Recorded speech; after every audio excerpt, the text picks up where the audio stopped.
And we are live. Yes, I believe we're live. Just give me a second here. There we go. And there we go. Okie dokie.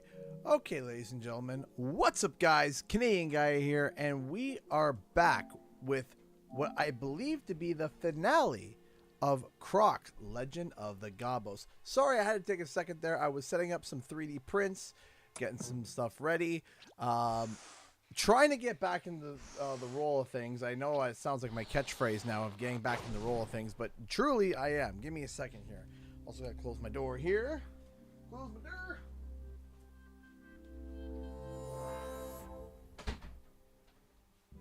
Unos, dos, tres should be going. All right.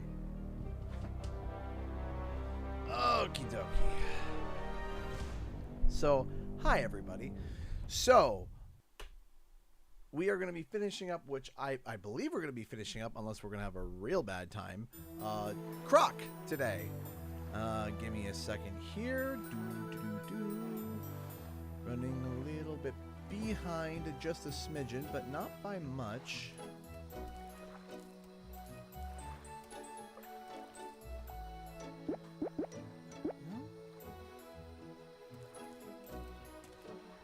Okay, we should be good. So...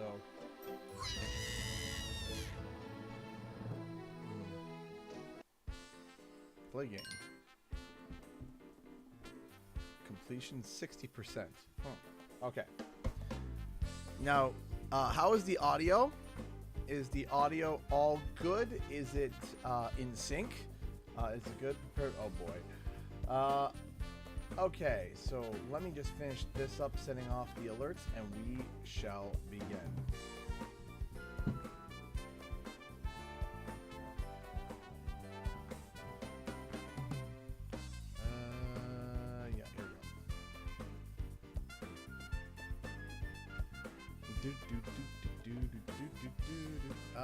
Okay. Croc. There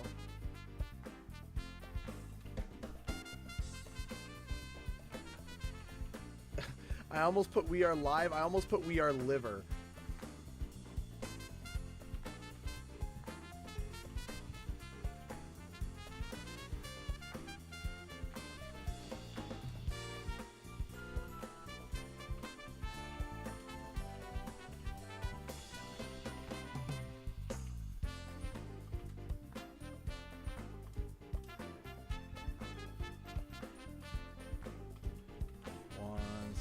Almost ready.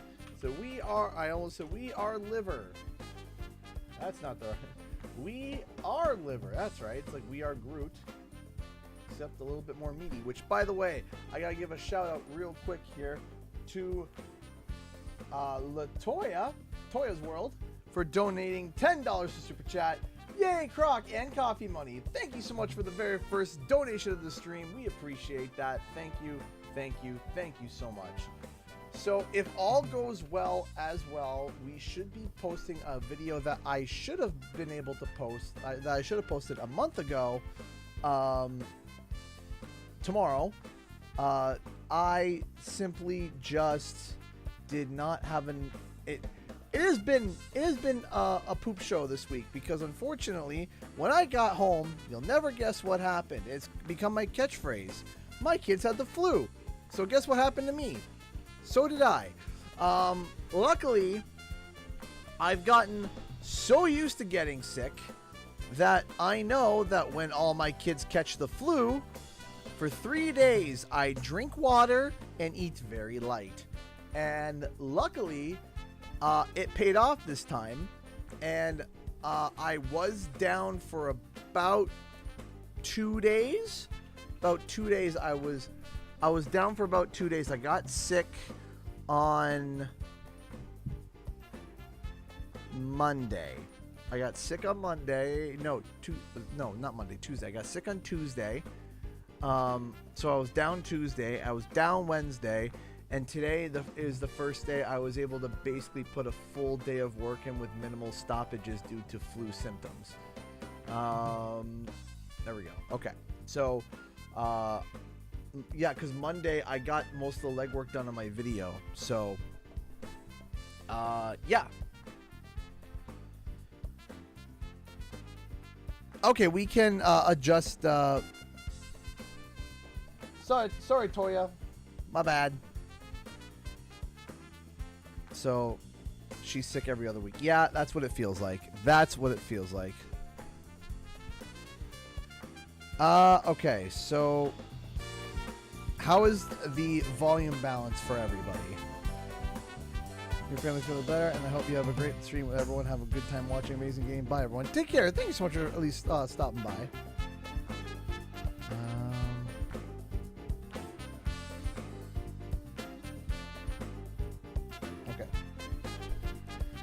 Okay. Right. Next thing that I gotta quickly do is just set this over here, and then we can get started. Perfect. Okay. We're ready to go. So I believe we are on the last world. Let me just double check something. So there is there about. I'm assuming there's. Mic is a little low compared to the game. No problem. I can do this. I can go. Boop, boop, boop, boop, boop. How's that? Is that a little bit better? We can adjust if need be. So. Hi, Amir. Hi, everybody. If I didn't say hi, everyone, by the way, welcome all the moderators tuning in tonight. Thank you, Newt. Thank you, Jay. Thank you, Caroline. Is there anyone that I'm missing that's here right now? I know that a Star will be in later, which I very much appreciate. Okay. Hassle in the Castle. Here we go. How are the kids? The kids are all good now. The kids are all good now, which I'm very happy about. I'm happy that the kids are all good. I have no memory of this level. I thought I was stuck on a different level. I guess it's this one. But I don't remember this level either. It's been a little bit. It's been a little bit since we've played. Oh, I think there's a secret down here. I was half expecting for you to cancel again. Yeah. I know. I'm trying to not do that as often. I'm trying my best. You know, because there was a chance where I was going to cancel. That I was going to cancel today because if my flu symptoms spiked up again, no one wants to be here for when that happens. So, but I was like, you know what? No, I'm finally starting to get more consistent with the streams. I'm finally getting my 2 streams in per week more often than not. So, shoot, I grabbed the sparks before I grabbed my last life.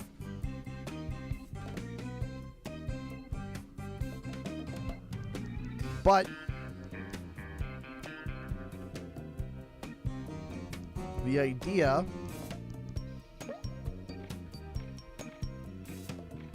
like I said, I'm doing okay now. I'm doing okay now. Today's the best day I felt.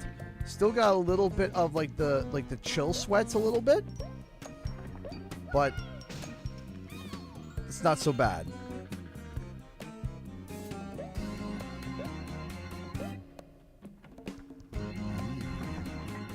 This is Mrs. D.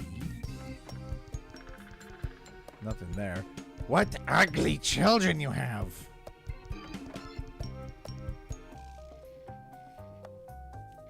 Well, we're going to try to beat the game. If we beat the game within the allotted amount of time of the stream, we'll try to go for more of the 100% stuff.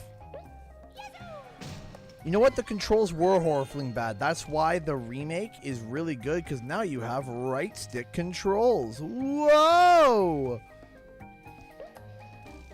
Ain't that neat? So I want to let you guys know kind of an update on some of the videos. Hold on, I'm going to do a quick pause here. So there's not going to be much of a surprise in terms of the upcoming videos unless there's breaking news that pops up in between. But we're actually going to be going back to some older style of videos that I wanted to do, and I figured I was like, you know what, it's a good time to start to go back. So give me a second here. Okie dokie. So here were a couple of ideas that I started to generate while I was in Boston. So I'll tell you the first two videos. So tomorrow's video, as long as I can get it done in time, which I'm about halfway, well, more than halfway through. I just gotta place the blank, the regular clips in. Is tomorrow's video is going to be titled Spyro 4 is going to be big and ambitious, and it's going to be breaking down what Paul said and then figuring out what is a big and ambitious Spyro title, and is there any public evidence to suggest what that could imply and what that means. So that's going to be tomorrow's video. The following video after that is going to be my CTR video, Crash Team Racing. That's right, Crash Team Racing. And it's going to be actually talking about the tournament that I went to at PAX East. So it's going to kind of be like a PAX East vlog and talking about the CTR tournament. And did I win? What did I win if I did? Who, how did the races go? And we actually have footage of the races. And we have a whole bunch of stuff that we can do and talk about and show footage of that I'm going to be talking about. So we're going to be doing that sometime next week, hopefully earlier, because most of that is, I just still got to record it, but I have most of the footage for that already. But here's some of the other video ideas. There is an interview that I have. With somebody that most people would know. If you're here, you would probably know this person. You may not have heard their name, but you definitely know the character that they played. But some video ideas beyond that is, where did Ripto come from? How does dragon magic work? Who is Cortex's ultimate creation? The secrets behind Spyro's gems. How did Spyro meet Sparks? Crash Bandicoot's tragic backstory. Ranking Crash Bandicoot 4 levels, best to worst. The origins of, and it could be any character. This could be the origins of Dingodile, the origins of Ripperoo, the origins of etc. A video that's dedicated to breaking down entropy and also talking about the origins of the quantum masks. Now, not all of those videos are going to be made. Not necessarily all those videos are going to be made, but you can get an idea about where my brain is in terms of the content that I'm about to be making. Like, you're going to get an idea as to where my brain is and what I'm thinking and what I think is going to be the next bit of direction. And that's, again, if there's no breaking news. If breaking news drops, then of course that's going to get adjusted. And always, of course, as usual, some of these video ideas may get canned, or they might get tweaked, changed, adjusted, etc., as typical with any video idea. Some of them might get combined into I might be like, hey, this video is kind of like this idea, and combine them and etc.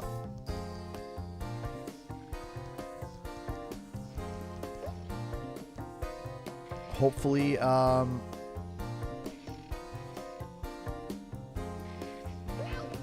what? Oh, come on! Bologna, malarkey, and cheese. Am I planning on making a Tony Hawk video? I might do like a review of the game if I get a review code, maybe. But last time I talked about Tony Hawk, the general sense that I got from my viewers was not a crazy amount of interest. Just like, huh, neat, and that was about it. And I don't really want to make a video where people just think, huh, neat, and that's it, right? I'm looking for content that people at the bare minimum will be like, oh my gosh, I really want to watch that, right? There's going to also be a Banjo-Kazooie video in there as well that I didn't jot down. I've had a video about Banjo sitting on the shelf for about a month now, waiting for a certain thing to go through, and it's gone through now, and I'm going to be talking about it hopefully soon. So there's a lot of things hopefully coming for the channel.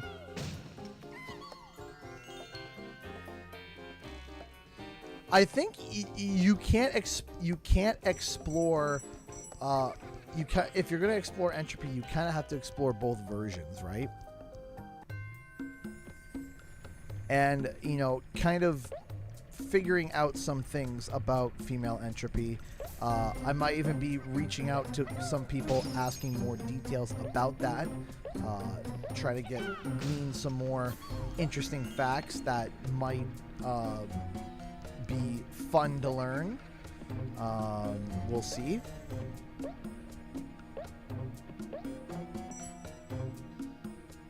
Okay.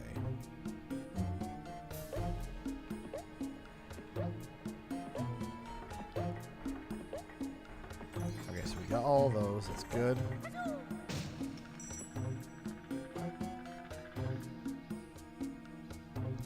Zoom. Switch 2 upgrades? Probably not, to be honest. And it's not for the lack of me not wanting them. I wouldn't mind if they turn around and they just did like a big mega pack where they were just like, hey, here they all are, and kind of release them all in just one big batch. That would be pretty cool. Will they do that? I don't know.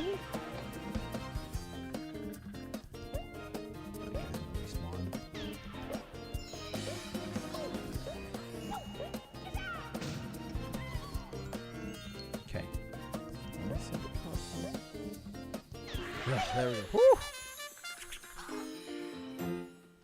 If you love like classic platformers, definitely give this remaster a try. Dungeon of Defright.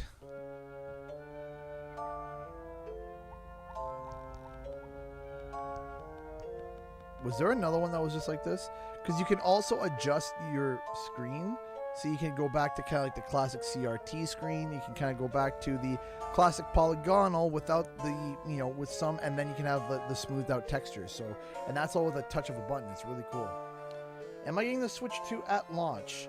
Short answer is yes. Yes, I am. I am going to be getting a Switch at launch. I was able to lock that down, which I have mixed feelings about.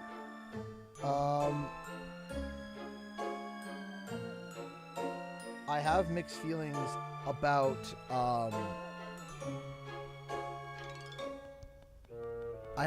about the Switch 2.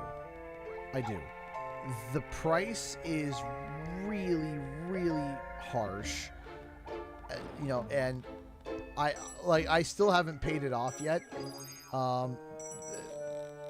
I had to put a $300 deposit down on it, Canadian, in order to be able to like reserve it, and I have to still pay it off, which, ouch.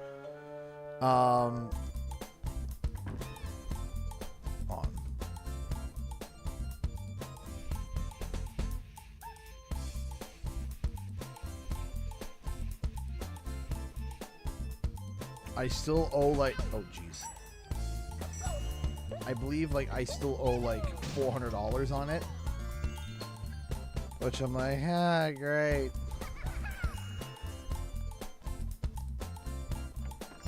Not so thrilled about it, but you know, what can you do?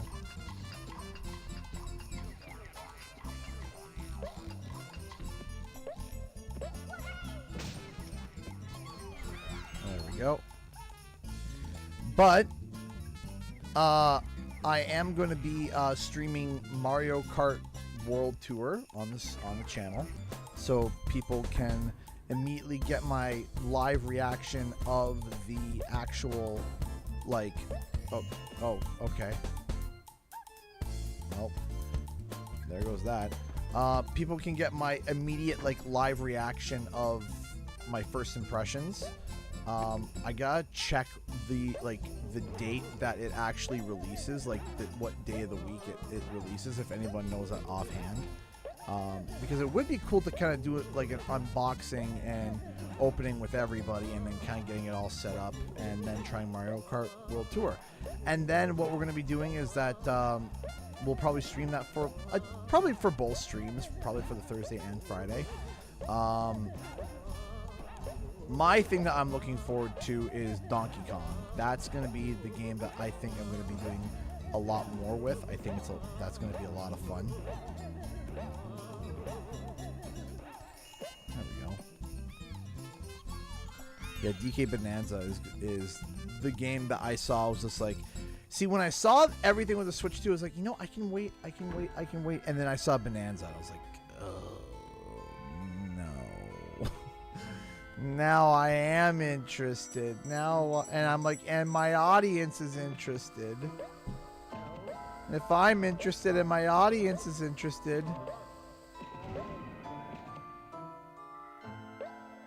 What?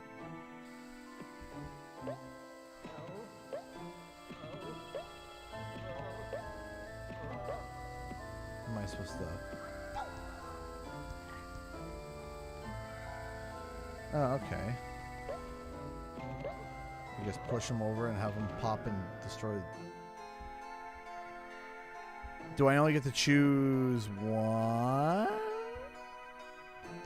I had the same reaction when Kirby was announced. Yeah, I was just like, well, now I have to. Ah, crud. I'm going to have to redo this level later. Definitely did not do well on that level. The new Pokemon game kind of hurts my soul a little bit because the whole point of Pokemon is you're out in the wild. And I feel like this is like a suburban Pokemon, and I'm not crazy about it.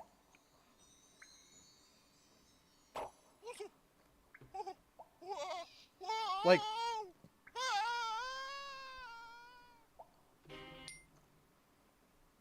when I play Pokemon, my favorite thing isn't the city. Like, I want to get out of the city. I get to the city. I'm like, where's the gym leader? Where's the Pokemon store? Where's the shop? And what's special about the city? That's it. I'm not running. Hey! Thank you so much, Elena, for the $50 super chat. Thank you. Thank you. Big donation to the stream. 1, are you broken yet? 2, 3D printer upgrade. Thank you. 3, $5 from Grandma, and the rest is from me. Sorry for the lack of a warning shot. Hey, Elena, I appreciate the love and support no matter what. Thank you so much. I appreciate that. Thank you. Thank you. Thank you. Again, I appreciate all the love and support that you've given, Elena. You're a great supporter, a huge supporter of the channel. Thank you. Thank you. Thank you. I really do appreciate all the love that you give. Thank you each and every week. You are here, if not nearly every week, and I really do appreciate the support, Elena. So I do appreciate it. Thank you. Thank you. Thank you so much for all your love and support. And shout out to your grandmother as well. Thank you. Thank you. Thank you. So, again, my problem with I love Legends Arceus. Legends Arceus was my favorite Pokemon game, and probably still is. Like at least one of. I love Legends Arceus. I actually didn't mind Sword and Shield. I really enjoyed Sword and Shield. I love the wild area. I played the heck out of Sword and Shield. Then Scarlet and Violet. Scarlet and Violet, I felt like Legends Arceus was like 3 steps forward, and then Scarlet and Violet was like 2 steps back. And I don't know why. No, I do know why. I know why it was that way. Okay, am I supposed to just kind of... Oh, okay, well, that's easy. No problem, Toya's World. Can't wait to hear back from you.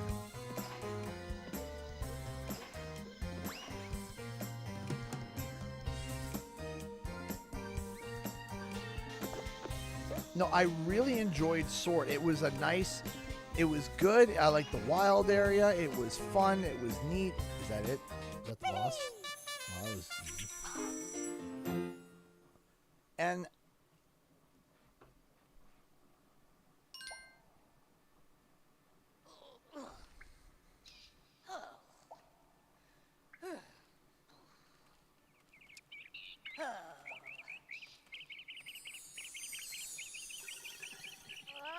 Scarlet and Violet would have been fine if they just rendered it like they rendered Legends Arceus. Legends Arceus didn't render the whole map. There were areas. It was large areas, but it was these big chunks. Like, I think I've done this before, but I'm going to do it again. Hold on. Sneak peek to tomorrow's video. Like, look, real quick, because I just need to just explain my thoughts about this real quick. So, kind of pulling a pirate software here where he just pulls up random notepads. So here's the thing. Legends Arceus rendered, you had your little city in the center here, right? This was your main city. And then you had your all these areas that were all like this, right? This was Legends Arceus. So, and how it would work is you would just go, you would start here. If you wanted to get to here, you had to, if you wanted to get to here, you had to, and you were here, you had to go here and go to here, and likewise. So, and that was fine, right? So that was how it was rendered for Legends Arceus. Okay? Come on. This is how Legends Arceus was rendered. How Scarlet and Violet was rendered was like this. Just everything. Everything. The north area, this area, this, like everything was trying to render all at once. Now the problem with that is over here, if you're here, you don't need to render here or here or here or here, right? If you're here, this doesn't need to load. None of these things needed to load. But here, everything needs to load so that you can run from here all the way across the map, all the way to the other end, and it's loading the whole time. If you want instant transmission from here to here, you could, but you didn't need to. What they should have done is a hybrid and done this. This is what they should have done for Scarlet and Violet. You got your main area here, and then you have just like this, like this, with pathways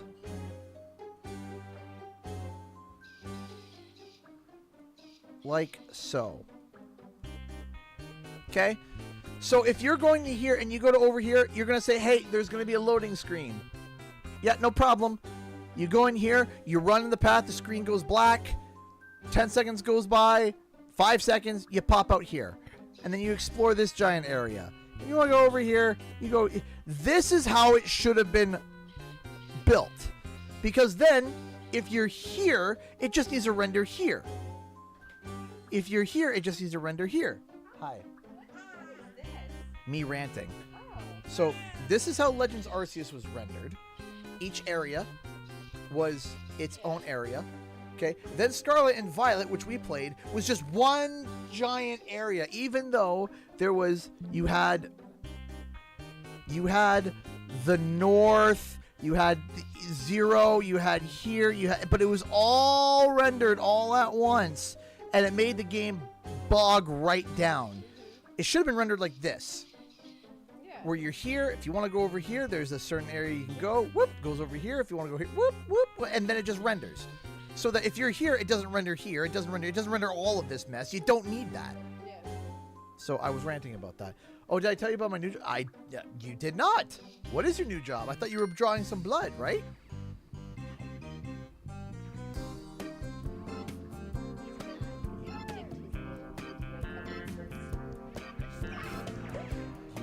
fight at putting his hand in cold soup.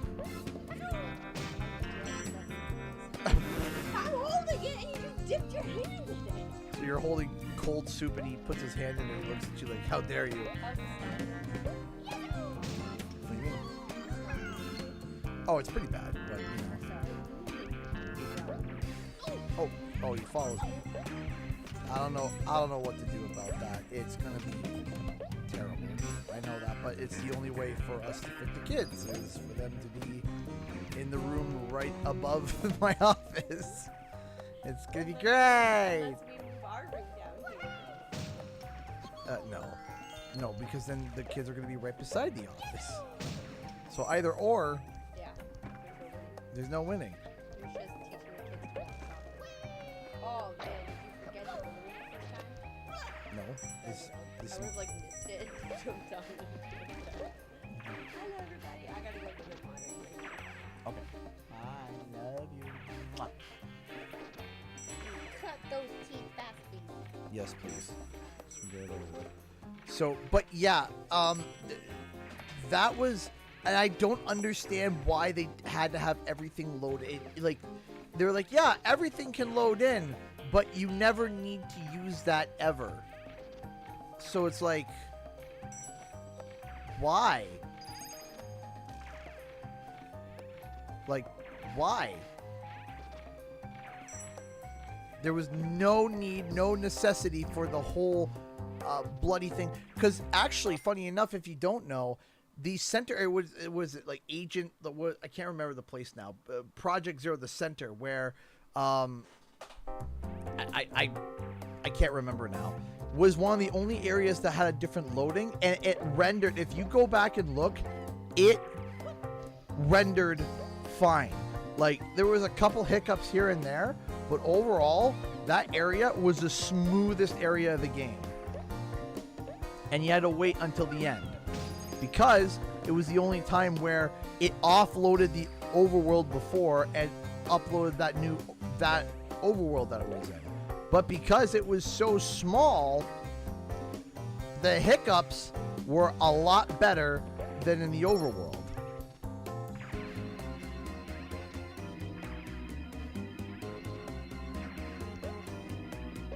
You can have something that feels like an open world game. You like, is there a reason why the whole map needs to be rendered at once? Is there ever a point where it's going to be where you have the ability, like Dragon Ball Z, to be able to instant transmission to the other side of the map instantly? Or be able to upgrade your flying mount to be, oh shoot, to the point where he can move that fast? If the answer is no and no, then why do we need the whole world to be open? Just make it feel like it's open. That's all. You don't need to... Like, I don't get it.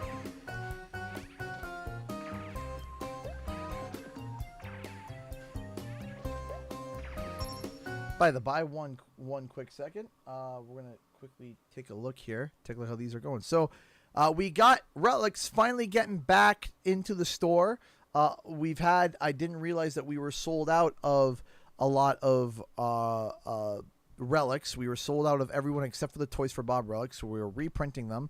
We have our blue relics printing over on Wilma. Let's check out Betty. How's Betty doing? We got our gold relics here. How's Betty doing here?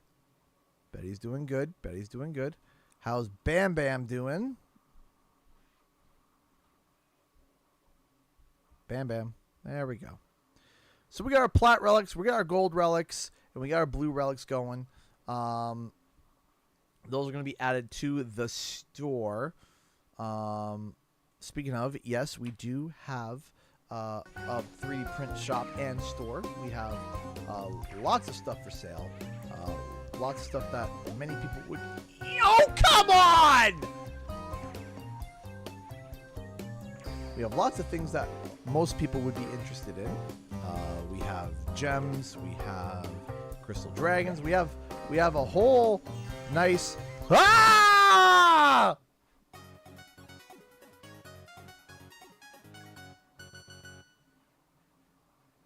Oh Oh my goodness. Oh my gosh. Hannah. Hannah. Hannah donated $100 through Super Chat. Are you kidding me? You know what that means? Oh, where's the victory noise? Where's the victory noise? Victory noise. Victory noise. You have one job. You have one job. One job. Come on.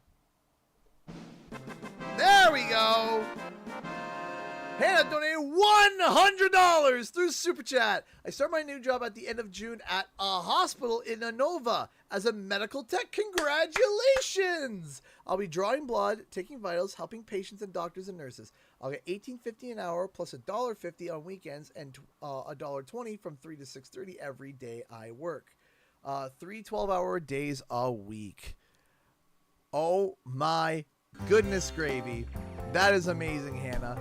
Thank you so much. Congratulations. It sounds like that you are on your way to fulfilling an amazing career. Great job, Hannah. You know, it's weird because like I remember you hopping in the channel like 5 years ago. Isn't that wild? Like 5 or maybe 6 years ago. And I just... It's amazing. It is amazing. And I am so happy for you. Congratulations. Oh, come on. No, it ate my jump. Okay. I need to figure out where I need to go anyway. But it is an hour-long commute, though. That does kind of suck. But you know what? You can start there. And if you want to eventually move a little closer, you know, that could also be a potential thing as well, right?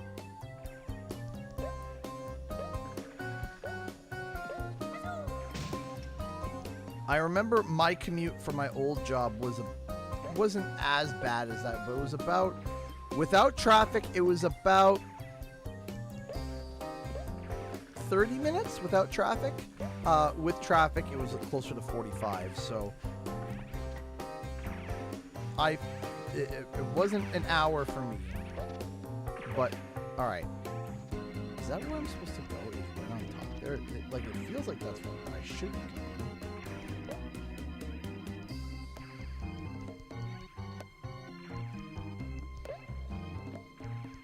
Alright, what am I missing here? You're genuinely my favorite streamer to watch. You deserve every penny. Hannah. Thank you.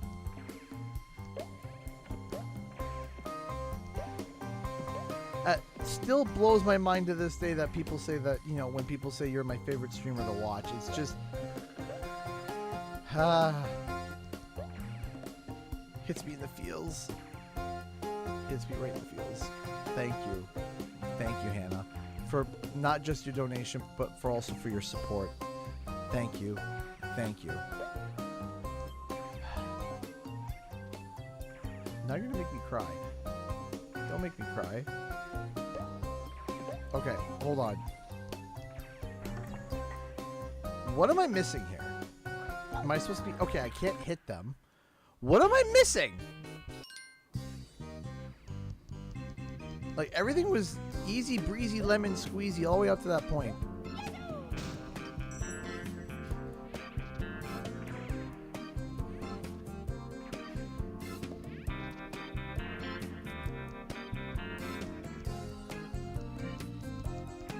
See, I don't know if this is just me. I loathe, and when I mean loathe, I mean I loathe traffic in the States. I don't know what it is, but in the States, it feels like some of your it feels like some of y'all's highways were built by somebody with an upside down brain. I don't understand it.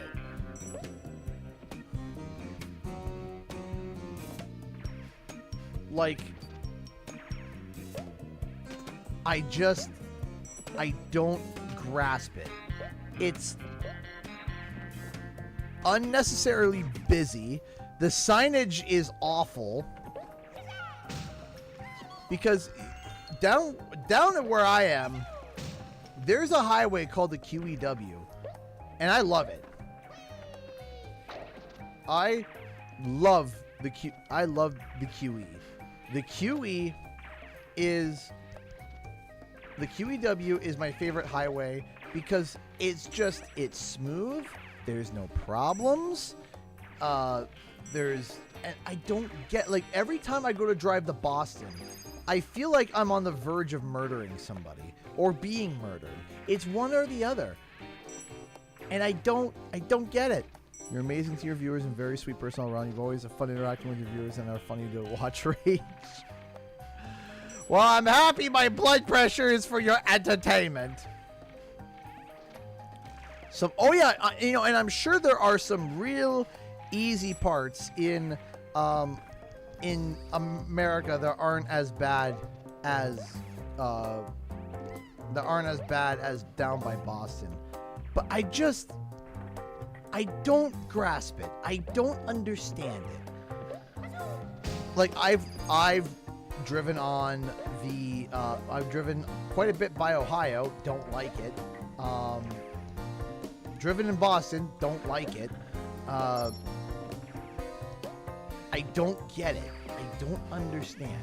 Why does your traffic suck?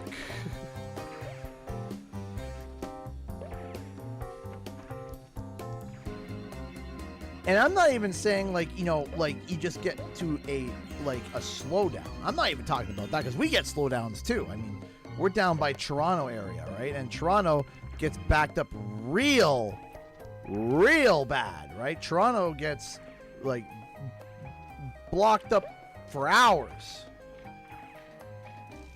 But I can sit there and I can still make sense of it all. Never drive in downtown Atlanta. I won't.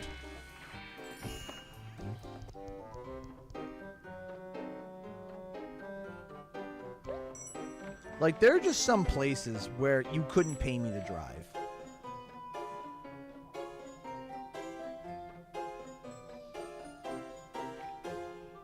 Like, if they're like, yeah, drive in New York. Like New York City. I think I'd rather take a ball peen hammer to my toes, each individually. Thanks.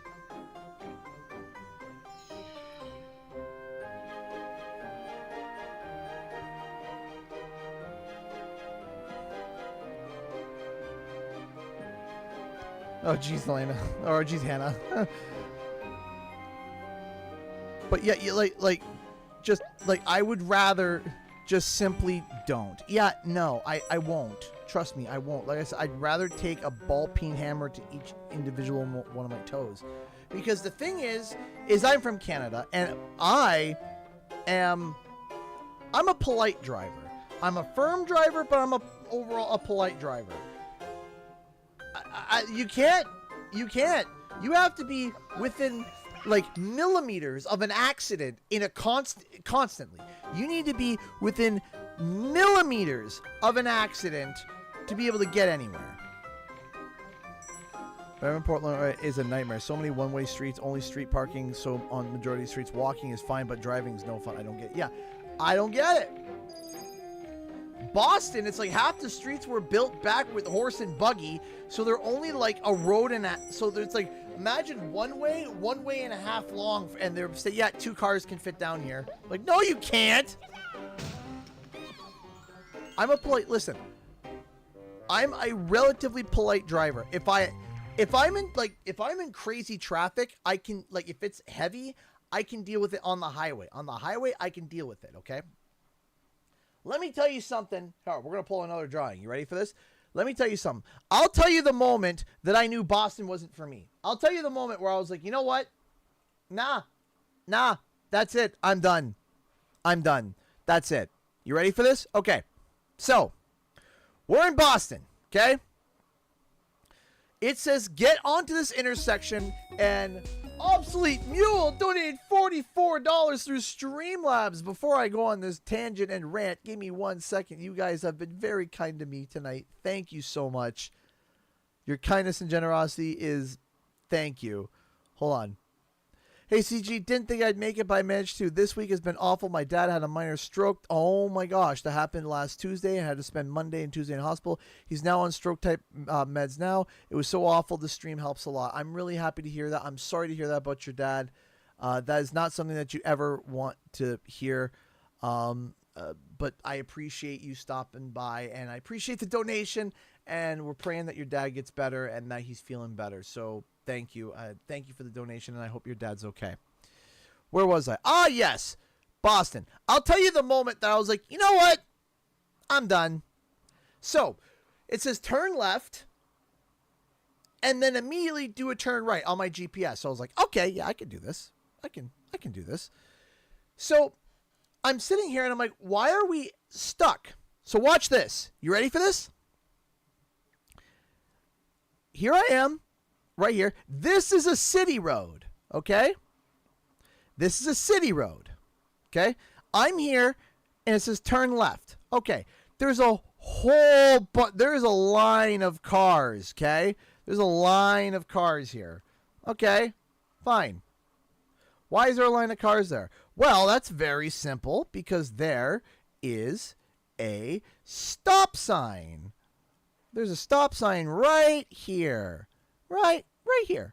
Okay, that's fine. Nothing wrong with that. There's no issues with that. Right? Okay, cool. What's the problem? Well, here's the problem. I get on here, and there's a line of cars. There's a stop sign, and it says turn left and immediately make a left exit. I was like, what? You're not prepared for this. I saw this, and I started laughing like a psycho. I started laughing like a psycho. You ready for this? Okay. This was a stop sign, and I'm not exaggerating here. Here was a 2-lane highway. And then like you think I'm kidding here, okay? So we go from a stop sign, 2-lane highway, and the GPS wants me from the stop position to do this.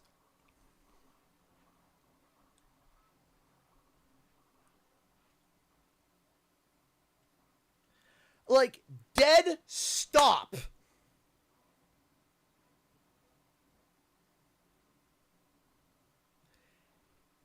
And turn right into the outer lane and immediately exit. So everybody is clipping down here, going 85, 90, like going like 60 miles an hour, and I'm at a dead stop. It wants me to turn right from a stop sign onto a highway and immediately exit on the outer lane. And you got people exiting this way and people continuing on the highway there.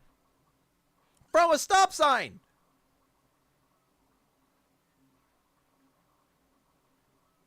What?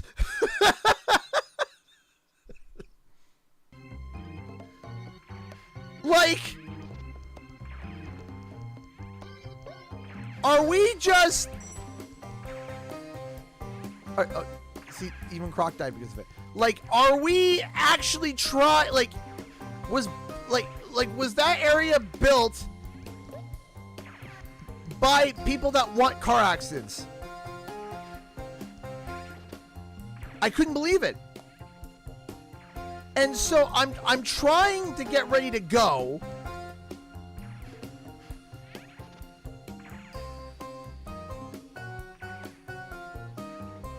Yeah, and I'm trying to go, and people are honking behind me. I'm driving a Corolla and I have this much space to speed into. Like, I'm not driving a sports car here. I'm driving a Corolla. This thing doesn't go fast. It's a Corolla. It's borderline, it's one step up from a go-kart. I love it. But it's a Corolla. My nice little red Corolla. And it wants me to go from stop, oh come on, from a stop position to 85 miles an hour or 80 miles an hour and back and expect me to be able to, I'm like, nope, that's it. This is it. I died. And I can see the exits right there. Heck. One more time. Oh, my blood was boiling. I was like, that's it. That's it. I'm broken. Nope. I'm never driving here again. Never. Nope.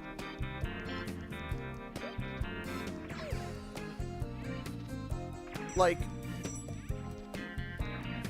when you include the underground highways, when you include you got exit right now, and you better know the area or you're dead. I just, nah, I'm not going to get into a car accident in Boston.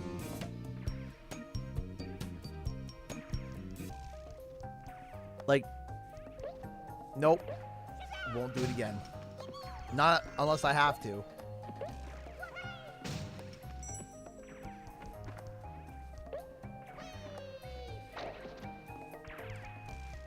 Just obscene. Absolutely obscene. Never have I seen traffic like that before. Ever. So, no. No, I don't do it anymore. If I woke up in Boston, here's the thing. Like, getting around Boston, like, if I had to, I would get around by bus and, like, I'd get around by bus. Driving them to the con the first year, and he left Boston 3 times by accident just because the roads were built by Mickey Mouse. Yeah, basically.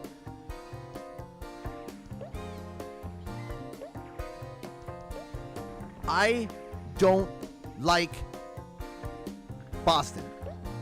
I don't like driving there. When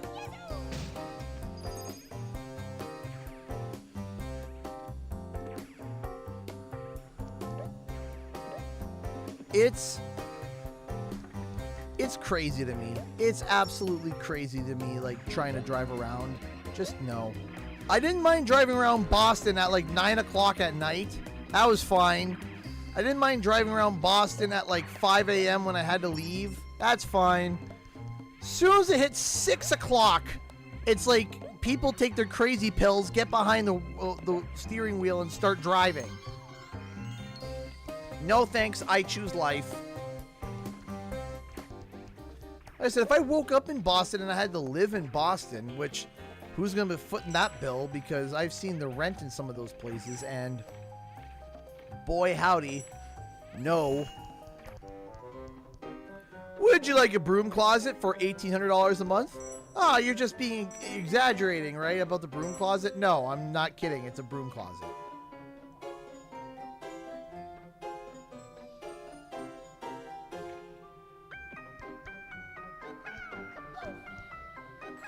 There's 15 bridges in Portland. That's 14 too many. One is so high in the air that it causes my daughter to freak out. Hubby also freaks out a bit too. So I've driven on around our areas. We have something called skyways, which are just basically just big bridges. I don't know like how high.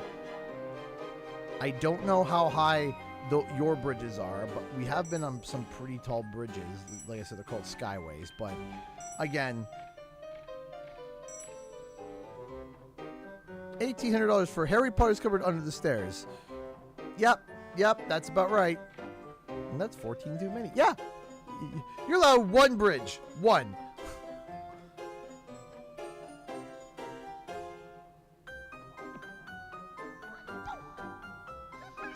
But yeah, no, I don't like driving in Boston. No, nay. It's dangerous. No likey. No thanks. Me and a buddy of mine, he was in the stream the other day, Acid Monkey Cart. We went on an adventure together in Boston. We were like, they were like, hey, the guy's like, hey, just take the bus. And we're like, okay, we'll take the bus somewhere. And turned out it took us further away from my B&B. But we found a really good, okay, I hit an invisible wall, but thanks.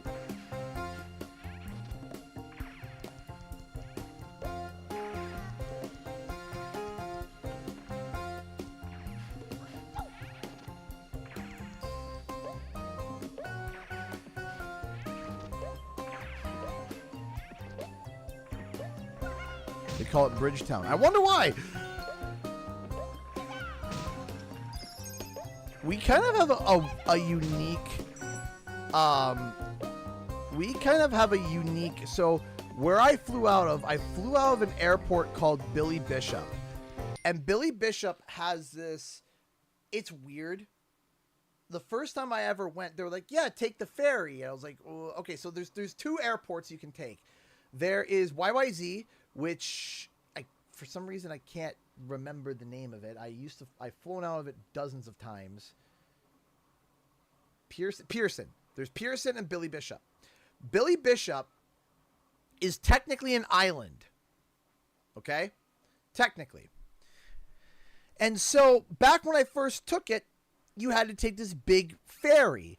But here's the funniest part about the ferry. You got on it, you sat down, and you waited, and they said, okay, ferry now going, and I am not kidding you, that by the time the ferry hit full speed, you'd hit the island. Like, by the time it, like, you're there. And we're like, the ferry, from when you heard the turbine start to where it ended, it was literally, like, less than a minute. And I'm like, what kind of ferry? I expect like a 5-minute ferry ride on the water to the airport.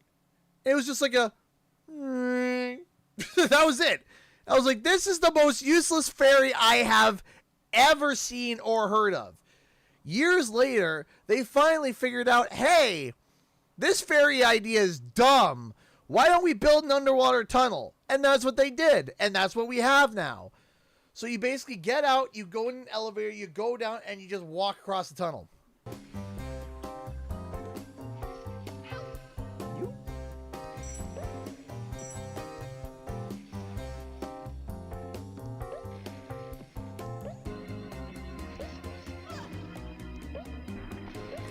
Okay, do I risk it?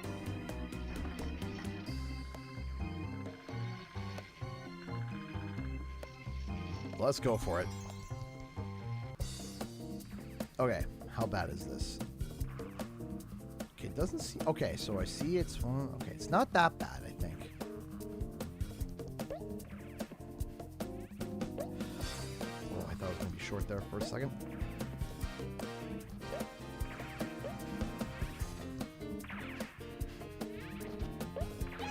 Hey, Ray Johnson, how's it going? Thanks so much for stopping by. Okay, do I have enough to be able to do this? No, I don't. I was thinking, I was like, it seems a little, maybe I could make it. Nope, I was short. I gotta do it all again. Okay.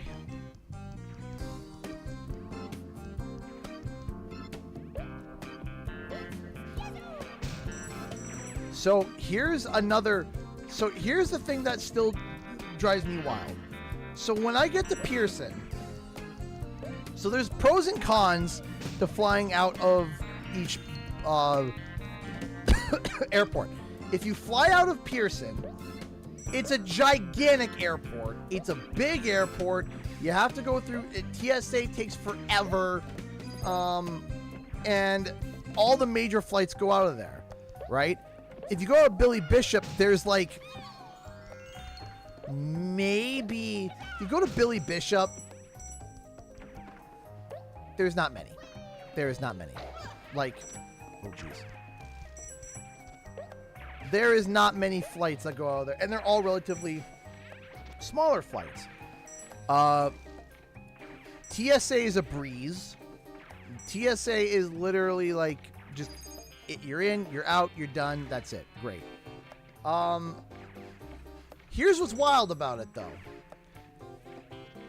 When you go to Pearson and you want to go to oh, come on. You know what? I'm just gonna eat myself and just get the new set of lives. So when you go to Pearson and you want to go to the States, they actually have an American border there. So you walk up and they're like, you know, what are you doing? What are you coming to the States for? Da da da da da da. Your passport, etc., etc. Cool, no problems. And it's a little bit of a hassle, but you get approved. You get over to your terminal. You move on. You land. You get off your plane. You collect your baggage. You go back. Billy Bishop, there is no border. There's no border. So here's what happens. You land, and as soon as you land, you then have to go to the border and declare why you're there. Here's what's wild to me. I'm already here. You're going to send me back? I'm already here. You can't just turn me around and put me back. You're going to pay for my flight back? I'm already here. What? Like, what do you mean I land and then you get to determine if I get to come in? So I paid for my ticket. I paid for all my stuff. I've landed in America. I'm in America. And then you determine if I get to stay. Huh? What if you say no? You're going to send me back? You're going to pay for my ticket back? Like, I've already gone through TSA.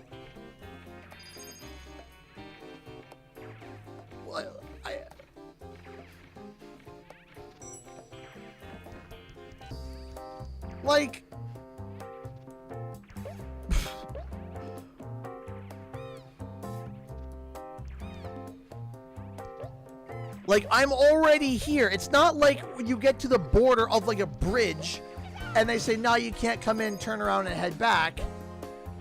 That makes sense because it's like, okay, go back to your oh, come on, ain't my jump. We're passing through. I'm already in. Yeah. It's like you're already there.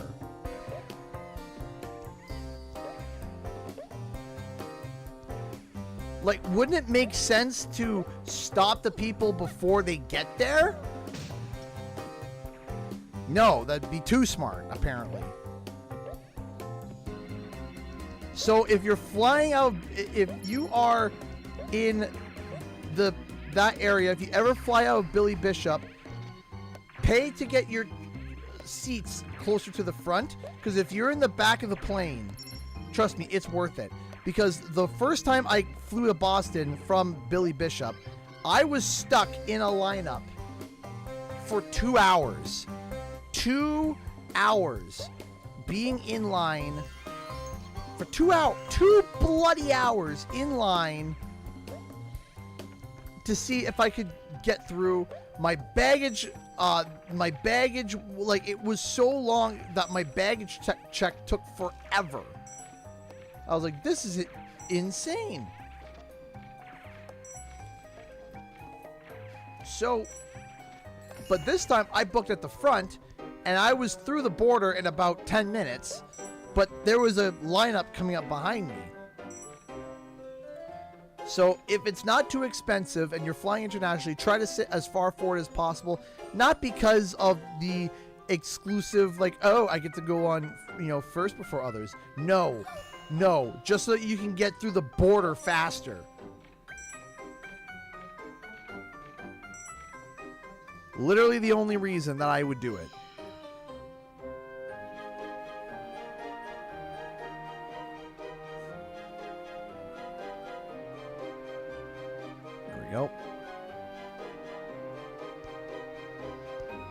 Oh, look, a super cool 3D print shop just showed up. Thank you, Caroline. By the way, if you guys order anything from there and you let me know, I can sign it. I will sign it.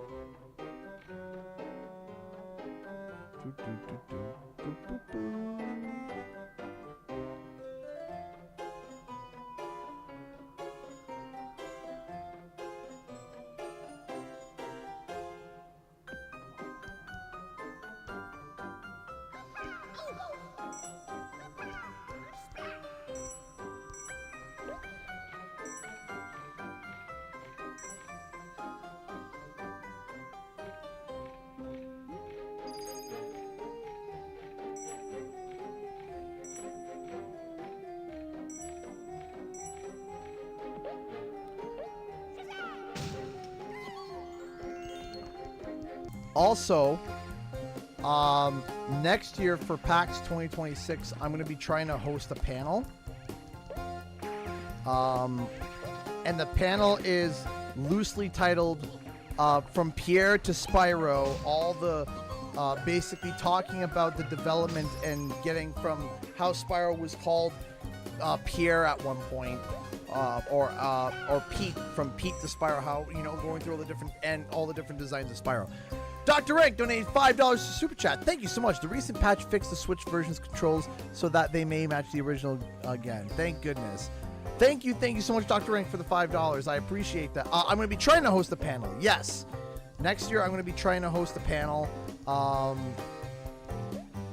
I was very much inspired by a friend of mine that did a panel, and I really enjoyed it. I've been offered to do panels in the past, and I always turned them down, or I ran out of time to get them all set up because I was like, you know, too nervous about it, and I wasn't quite sure. But then after seeing a friend of mine actually do it, I was like, you know what? I think I can do this.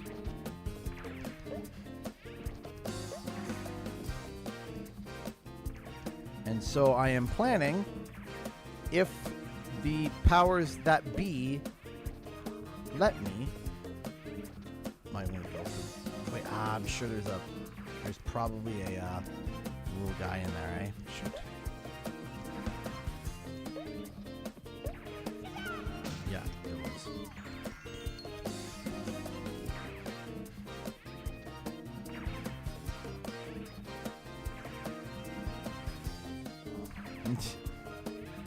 Anyone asks me about Duncan, it's like, leave.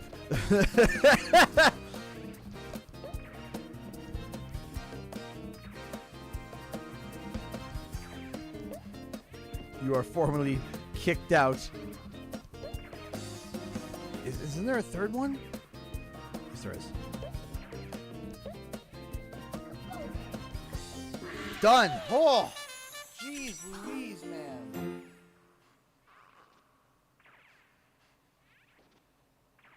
Oh.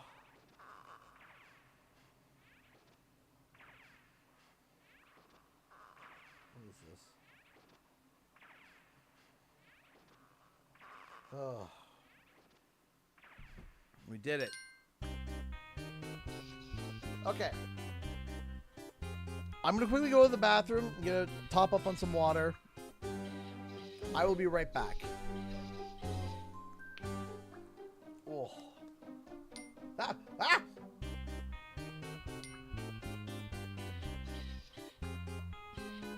Be right back.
So,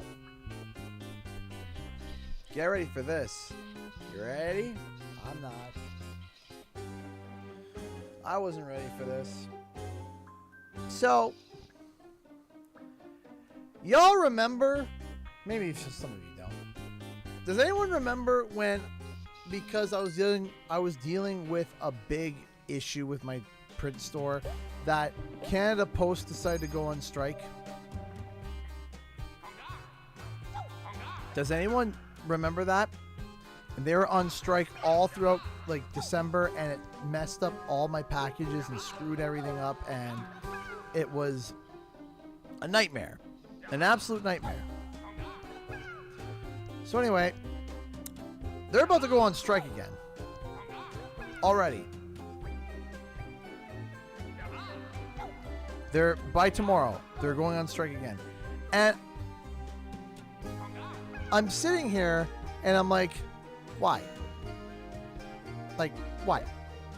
Why? Why now? What's going on? Well, messed up Black Friday sale. Yes, they did.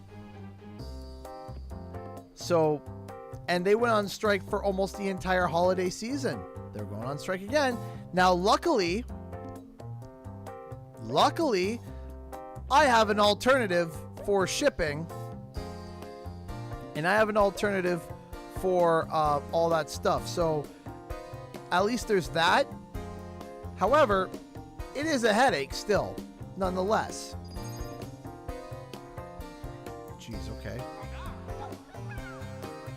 Trouble with the post office? Yes, 100%.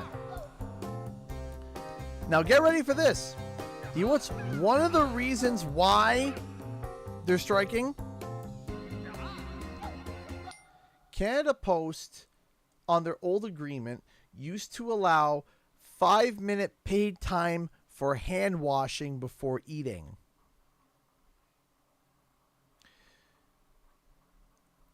And Canada Post, with their new contracts, are saying that, hey, before your hour lunch, you're not going to get 5-minute paid time to wash up for hand washing.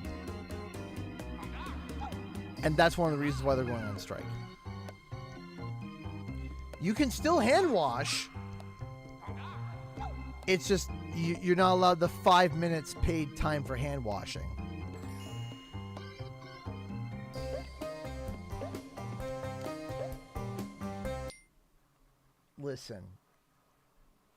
Listen, I'm all for hygiene. I'm all for health. I'm all for staying safe. But aren't we picking at gnats? Like, like,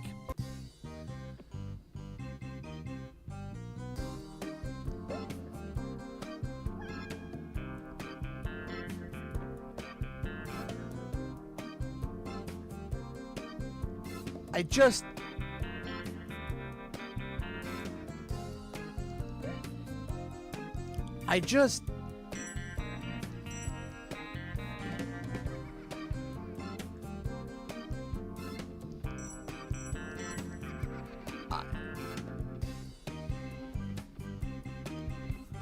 now I'm sure it's more than just the 5-minute hand washing. I'm sure it's more than just, like, I'm sure they're going on strike for more than just that. But am I the only one that kind of hears that and raises an eyebrow? Or is that just me? Like, I read an article. I'll read you the article real quick while I was doing my stuff. I was just like, okay. From the National Post. The Crown Corporation received a notice of strike on Monday. Has presented the union with new proposals for both its new bargaining unit, blah, blah, blah, blah. However, the corporation refused that request, and strike on Friday remains a possibility. It probably will be. Among the remaining sticking points are weekend work, benefits, wages, dynamic routing, and load leveling. The union also said that Canada Post would be taking away the 5-minute wash-up time. Canada Post echoed the statement in a summary of its new global for employees in the urban unit. The corporation said, we're removing the 5-minute wash-up time before the meal period. What is the 5-minute wash-up time? 5-minute wash-up time refers to time when employees can get ready before they have a meal. Employees shall, during work hours, be allowed 5 minutes paid wash-up time before the meal period when the nature of their work makes it necessary.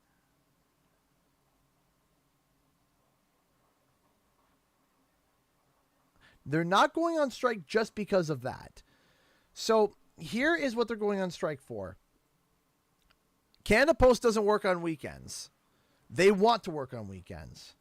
They want more benefits. They want more wages. They want better. They want dynamic routing, so they want a whole system. They want a whole system to do dynamic routes. And load leveling, which I'm assuming has to do with like making sure that the load is spread out more equal. Now, I also remember them when they went on strike last time. They were like, "Yeah, we're going on strike because we want e-delivery vehicles and the charging stations built for them." Listen. We're in Canada, man. Do you know what happens when it gets cold? Those batteries shrivel up. They need to be put on charge all the time because it's cold. Because it's cold. And so there's that. They want weekend work so that they can get more hours, which is... Canada Post doesn't work on weekends, but they want to. And the strike puts many small businesses at risk. To give you an idea, apparently, and Canada Post isn't doing great. Apparently last year there was a report that came out that said that they had an $850 million operation lost. $850 million, like $850 million operation loss. And,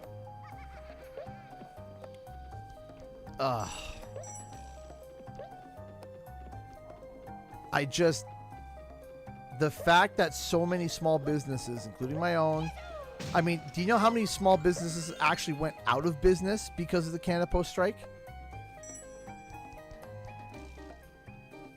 They went out of business because they said that they make almost 50 to 60% of their total year on Black Friday. And because of the strike that they did,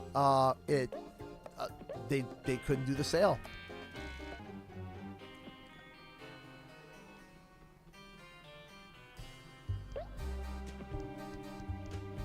And it's just... I'm all for protesting, I am, but also at the same token of time, it's like, man...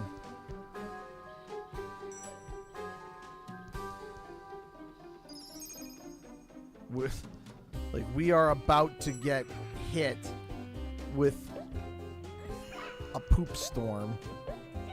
Again. Now, I am happy it's not happening during a crazy time of the year, but we are coming up to the summer. And that's when sales and stuff start up, is the summer. And they're striking, so... But, overall, oh,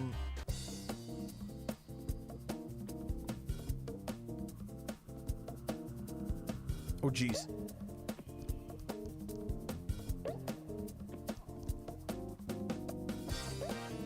I don't like this mission.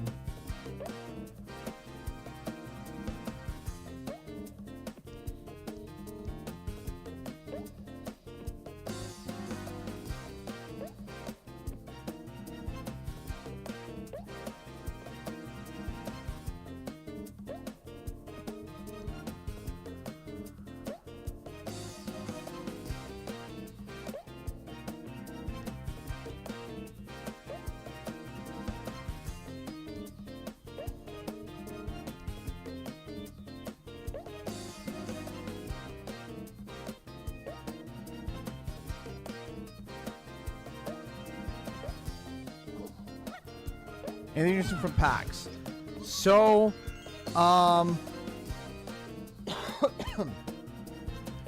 some interesting things. Like last year was juicy. This year, not as juicy, but some interesting things. One of the interesting things that we learned is that there is going to be a specific company, which I'm assuming is going to be other companies very soon after it or around the same time, where there is going to be Crash and Spiral merch return early to mid next year, where they're going to be bringing back Crash and Spiral merch, which is, I think I missed a Gobbo. That's fine if I missed one.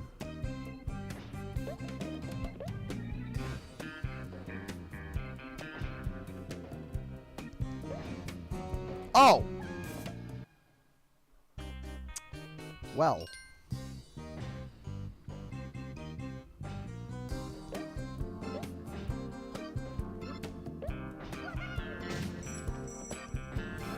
But yeah, it's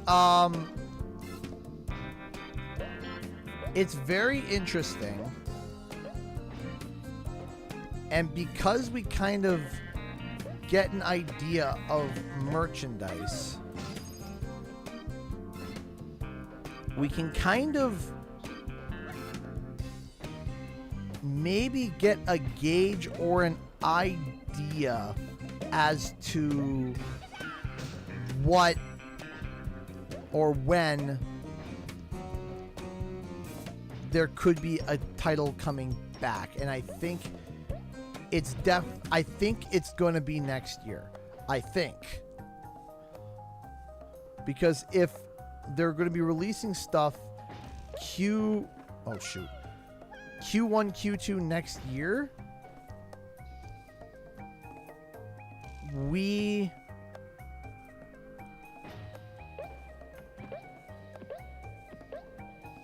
that to me seems interesting. Like the timing,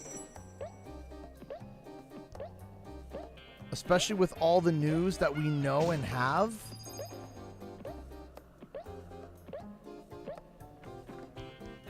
I think that it would be very intriguing to suggest that something is... Oh, shoot.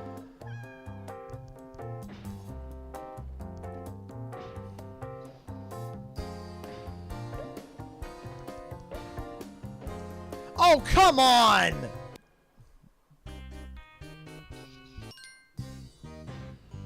With the information that we know,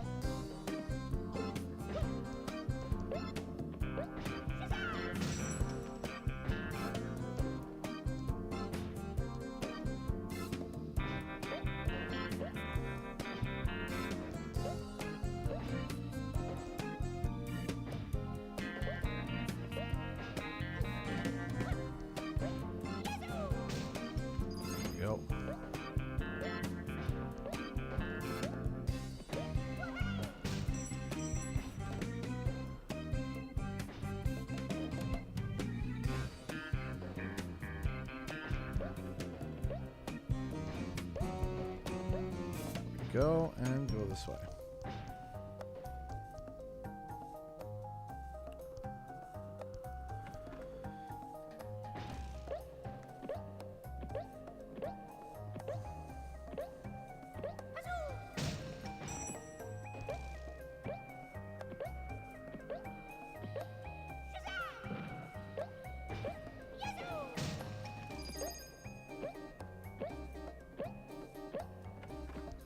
Go.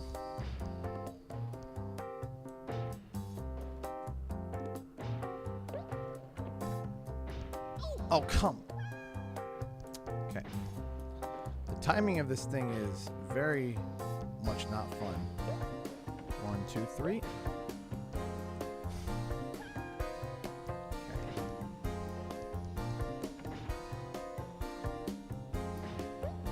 1, 2, 3, 4.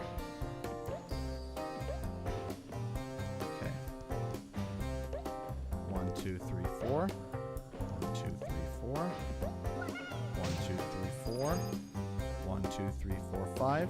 1, 2, 3, 4, 5. 1, 2, 3, 4, 5. 1, 2, 3, 4, 5. 1, 2, 3, 4, 5. Okay.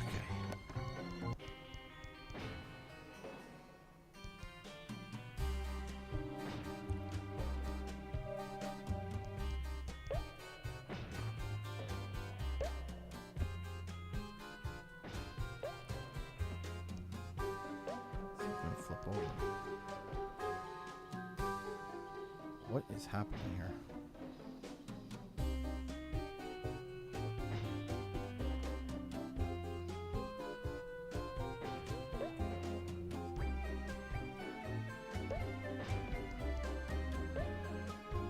Wait, what? What on earth is this? What on earth is this level? This...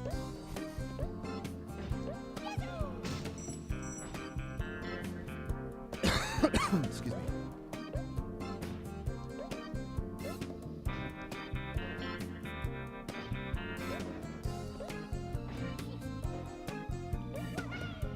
This level seems annoying. It feels annoying, I can tell you that much. Well, we'll have the Switch on launch day in stock. I am having surgery before then. Hubby has gone to try to get one for me.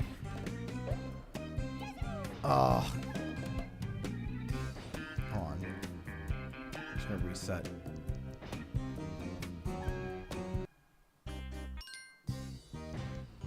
One, two, three.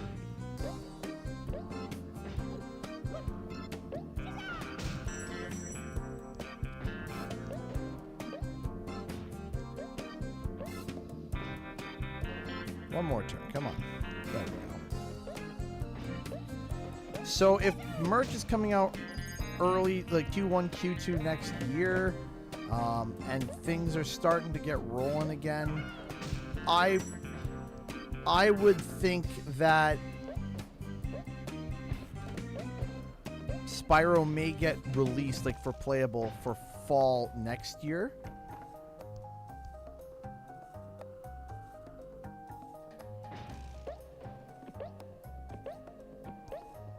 I would love if they could announce it, though. So, like,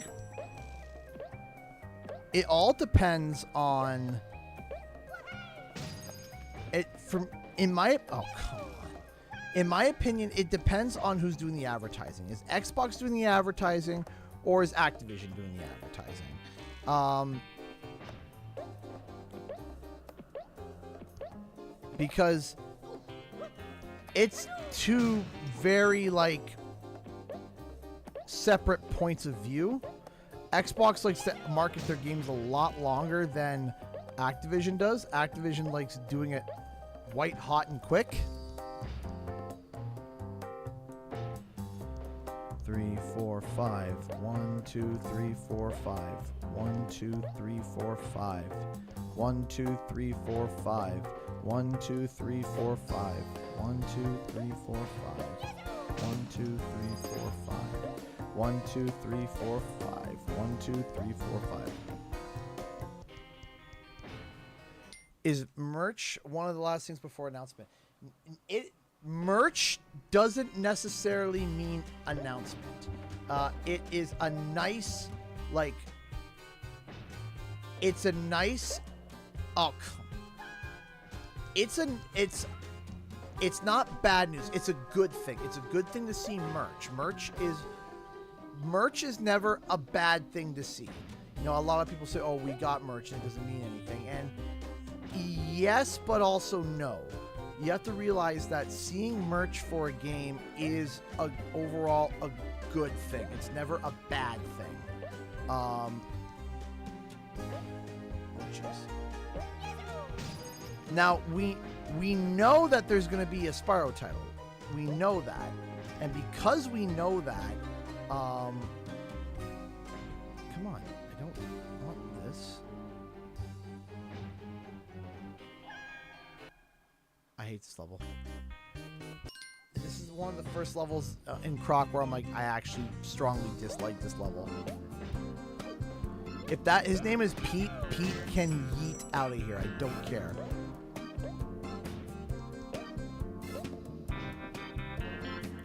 So, but merch, if you know, so merch is good for a timeline if you know that there's a game. If you know that there's something in development and you can get the ballpark of when the release is going to be, then if you know when the release is going to be, merch can kind of help you like dial in perhaps a release window.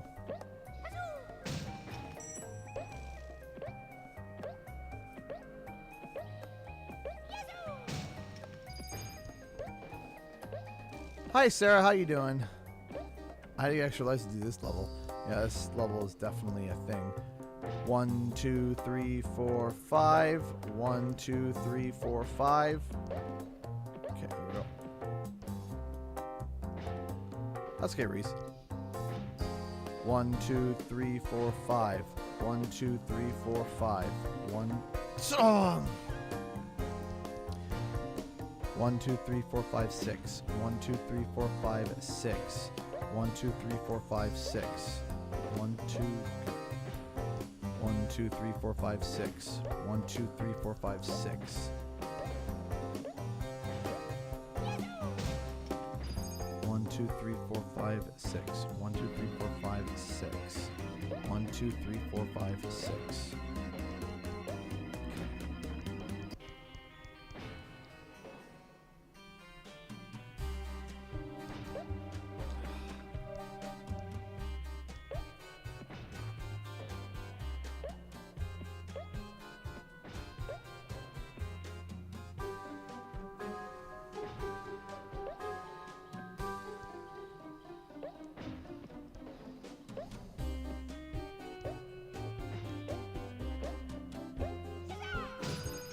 Someone said it moves in a thing of threes.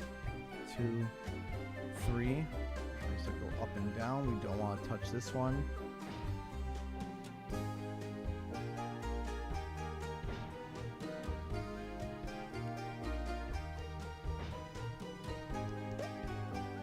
Wait.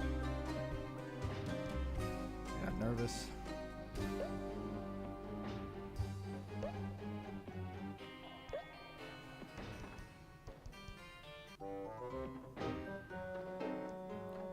There might have been a secret out there if I waited for it to go up high, and there might have been something above there. Probably was, but it's fine.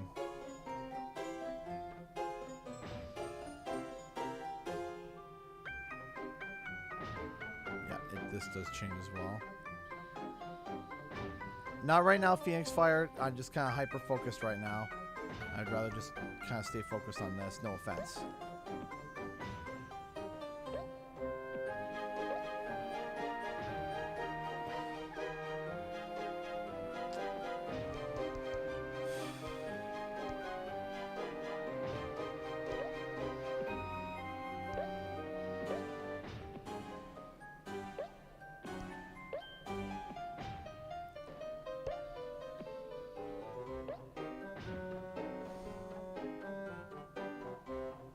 It's gonna flip over and I'm gonna die and we get mad about it. Okay.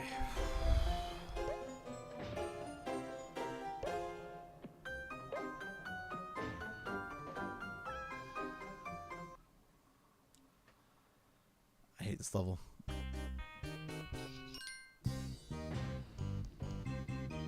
I hate this level.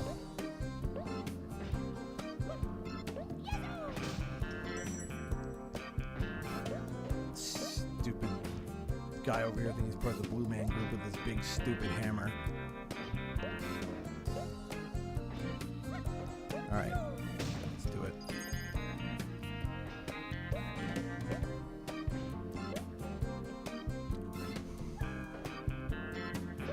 Love it when he eats my jump. I love it where I go to jump. It's like, nah. Nah. You don't need that. Why would you want that? No. No. Who wants to jump?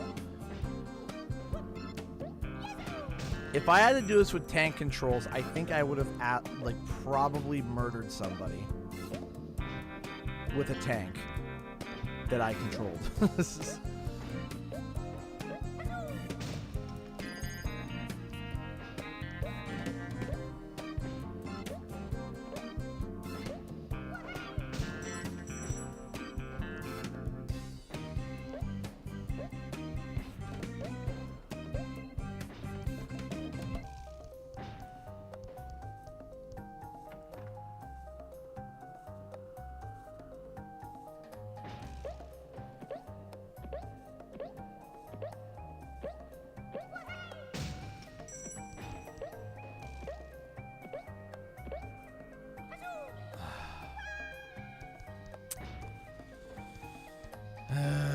You...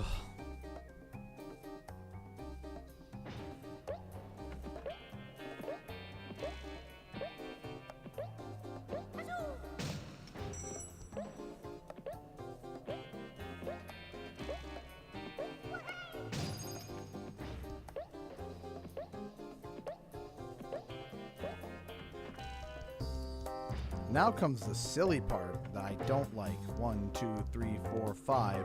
1, 2, 3, 4, 5. 1, 2, 3, 4, 5. 1, 2, 3, 4, 5. 1, 2, 3, 4, 5. 1, 2, 3, 4, 5. 1, 2, 3, 4, 5. 1, 2, 3, 4, 5. 1, 2, 3, 4, 5. 1, 2, 3, 4, 5. There we go. Okay. That one is...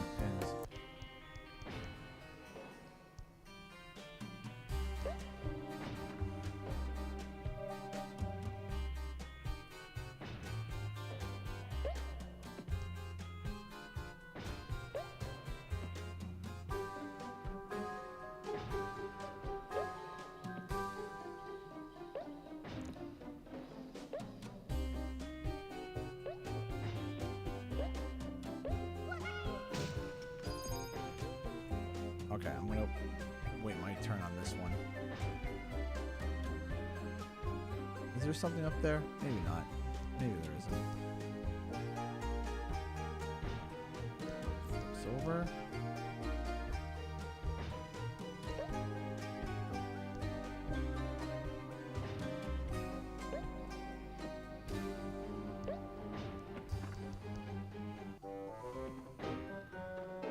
Now this one is...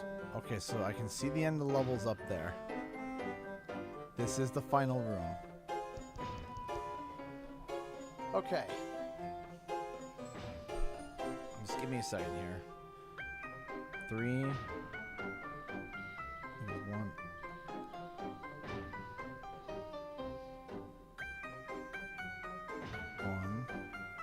Is there some patterns of 2? Okay, patterns of 2. 1, 2.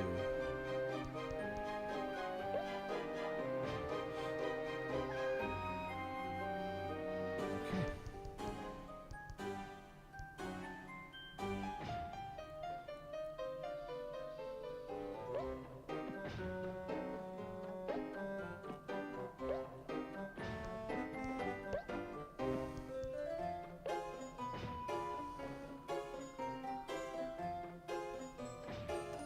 I don't know if these are going to flip over or not. About to find out. Somehow they didn't. Lucky me.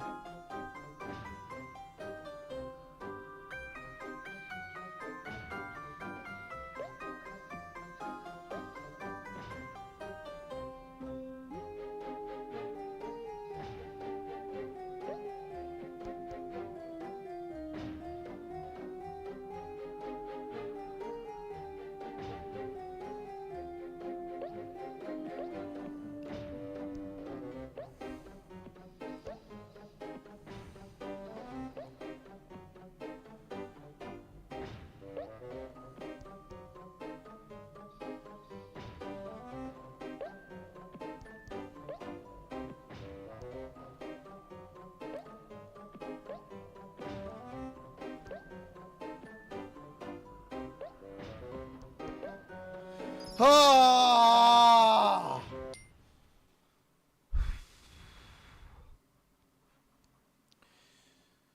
Ah! Okay. Do I do the challenge room or do I just end the level?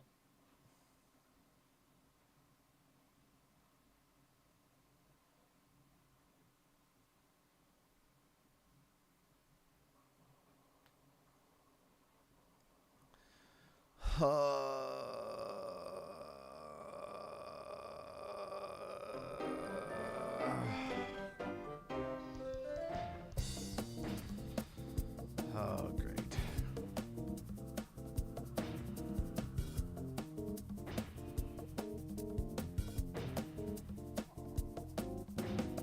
If it remains this pattern, it's not so bad.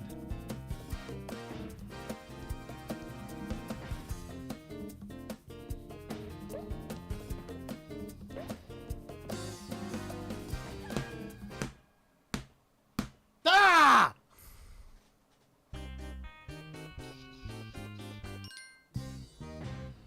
I hate this level!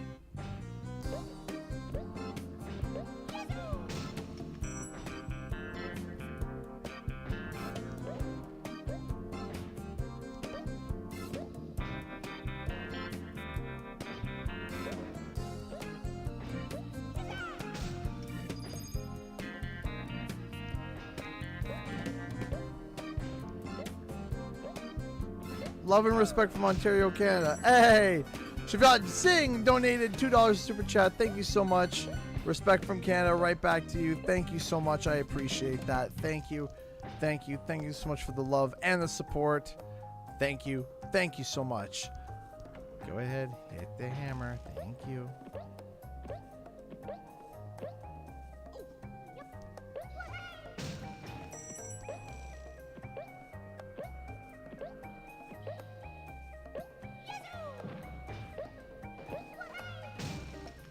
Just gonna wait.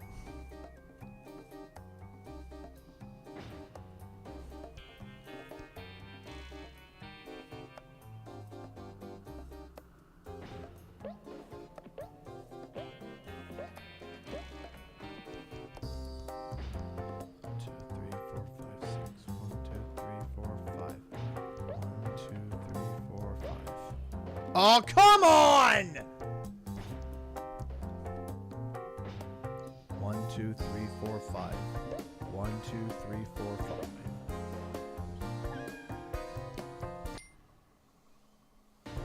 1, 2, 3, 4, 5. 1, 2, 3, 4, 5.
Mr. Blue Man.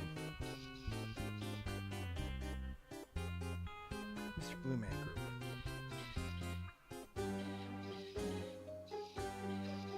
I would like to launch a formal complaint.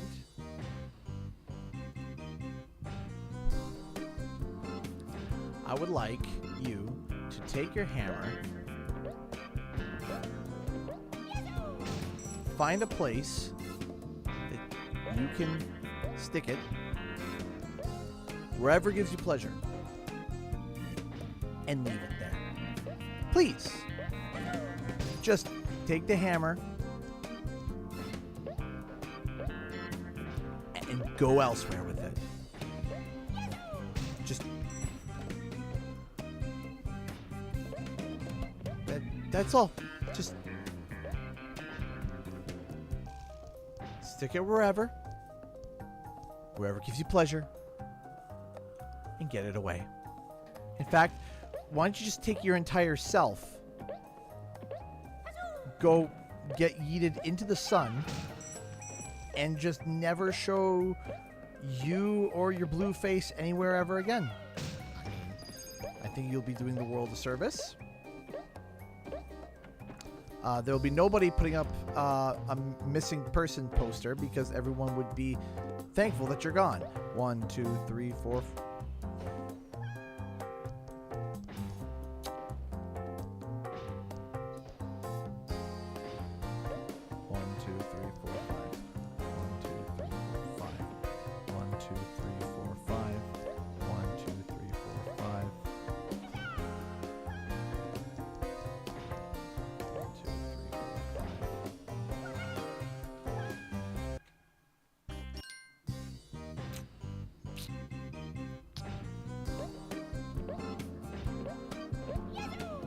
This feels personal now. This just feels personal. This feels like I am beginning to build a vendetta for this blue cockamamie creature that needs to be blown into 18 different pieces. Okay?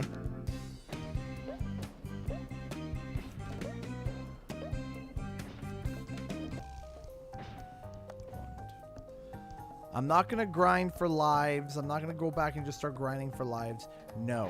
We are going to get through this. We are going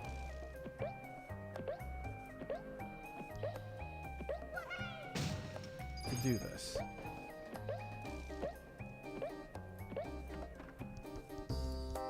One, two, three, four, five. 1, 2, 3, 4, 5. 1, 2, 3, 4, 5. 1, 2, 3, 4, 5. 1, 2, 3, 4, 5. 1, 2, 3, 4, 5. 1, 2, 3, 4, 5. 1, 2, 3, 4,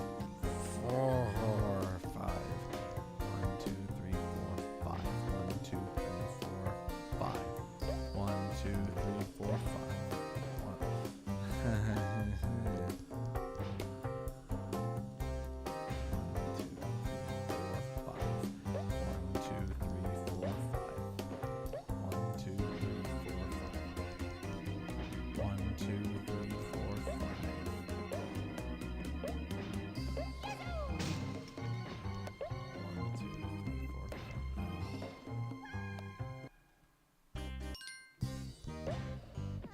You know, I am starting to get sloppy. Hang on a second.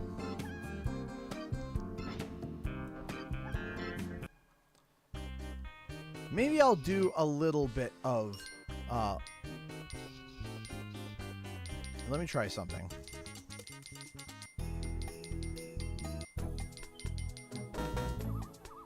Let me just see something real quick.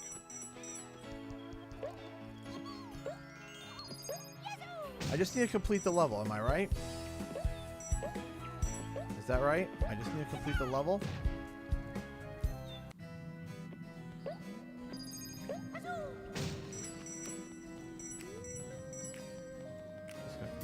Right? That's all.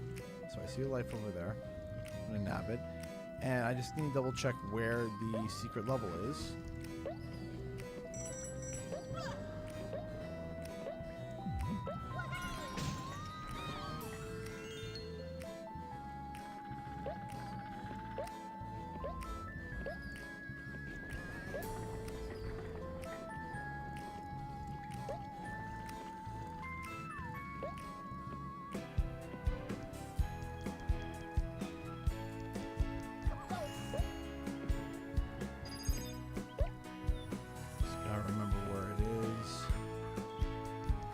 I believe there is a secret level around here, right?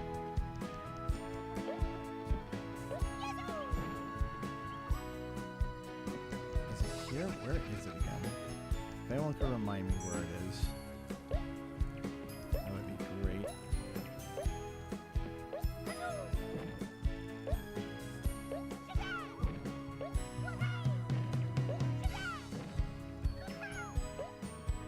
Not in this room. Okay, I thought it was in this room. Good night, Rennie Johnson. Thanks so much for stopping by. The second platform you bounce on 3 times. Okay. 1, 2, 3.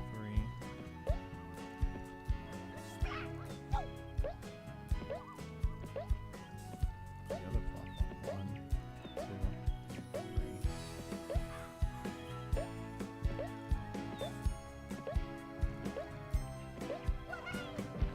Stop. Okay. 1, 2. There. Okay. Cool.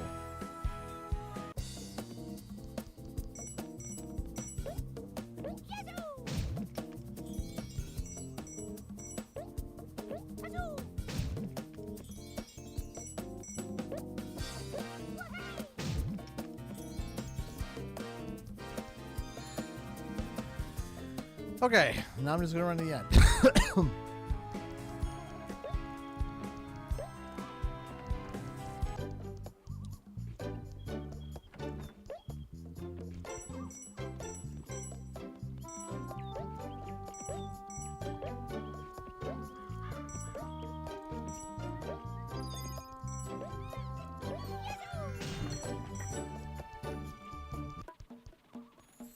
There it is.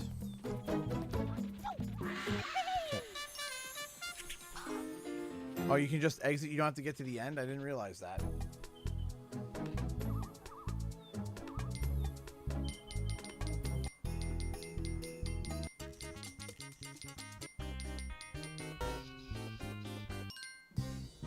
All right, here we go.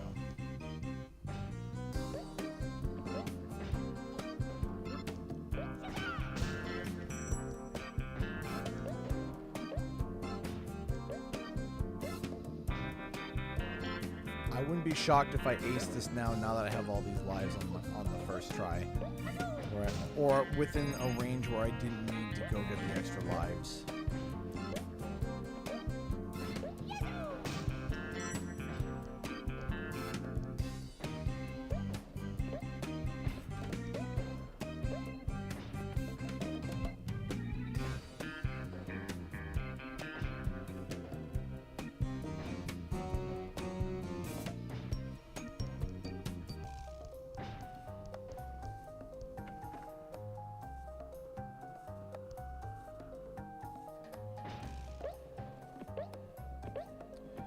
Is the next level the boss?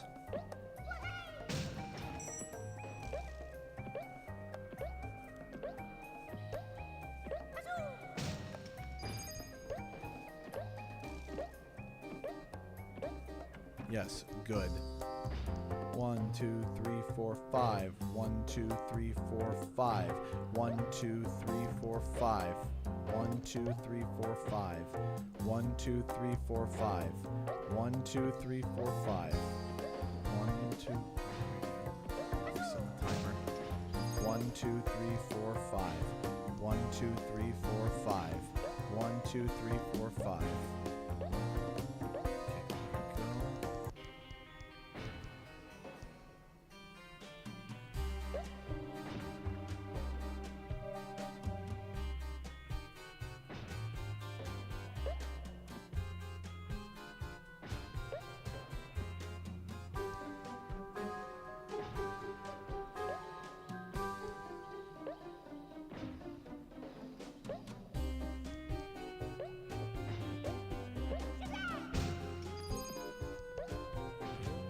I will admit.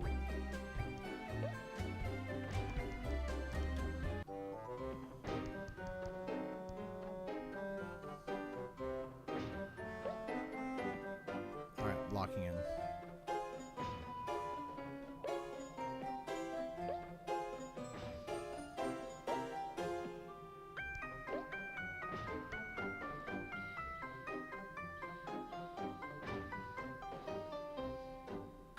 Good night, Caroline. Thank you so much for modding tonight.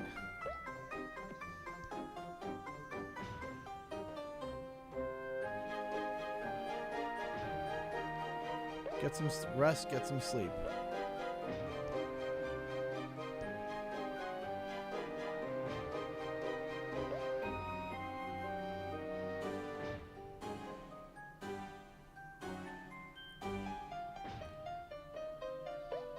From what I've been seeing, Phoenix Fire, it would seem that all the Gobbos are in the secret level.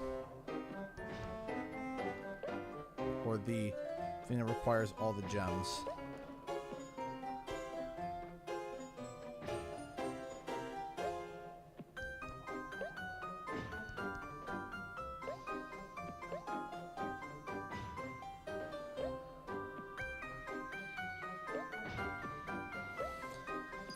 Okay, You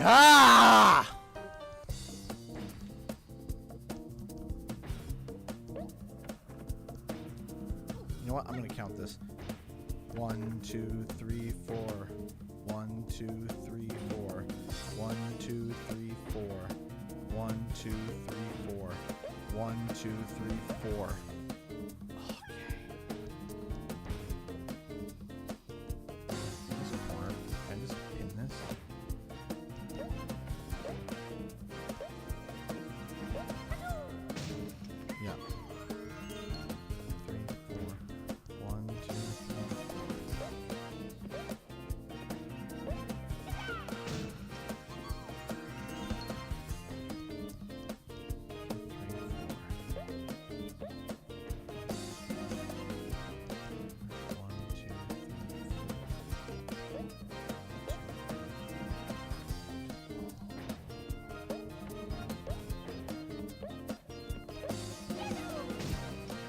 This one I can't do diagonally, can I?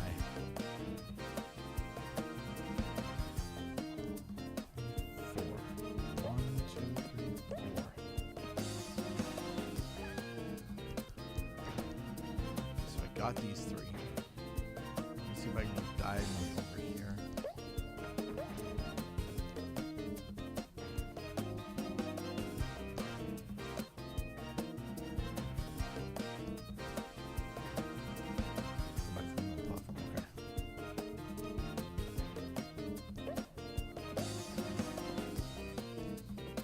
Can I make that platform? Just by going straight across from here?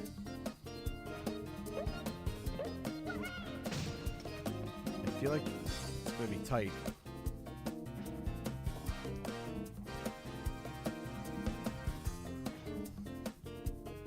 It's gonna be tight, chat.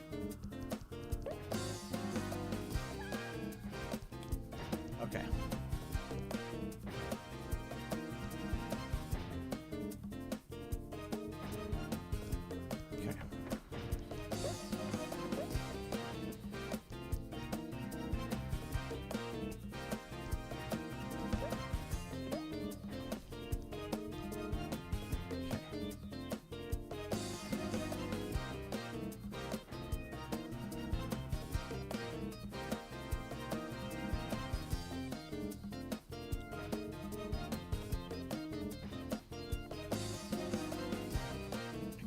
Have eyes on the guy, so I can't even. 1, 2, 3, 4. 1, 2, 3, 4. 1, 2, 3, 4, 5. 1, 2, 3, 4, 5. 1, 2, 3, 4, 5. 1, 2, 3, 4, 5. 1, 2, 3, 4, 5. 1, 2, 3, 4, 5.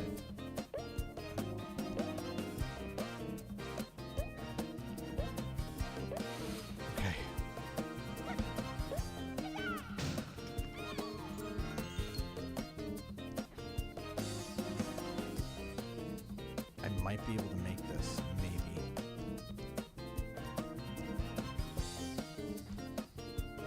Can I? If I corner it right?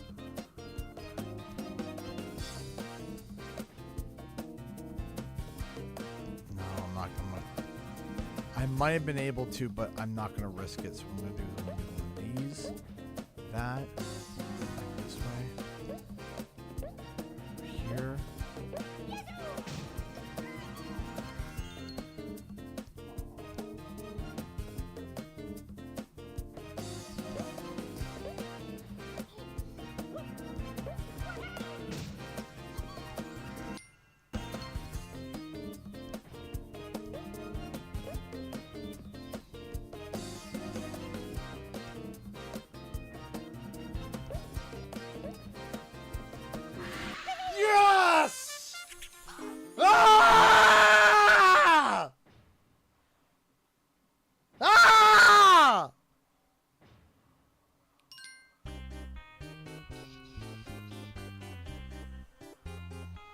Ah!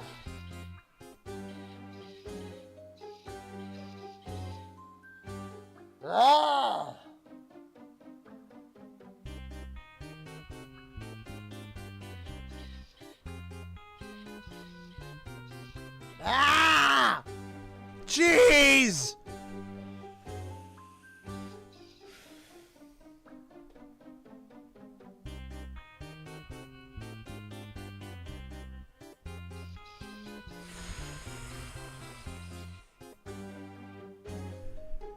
That level is awful.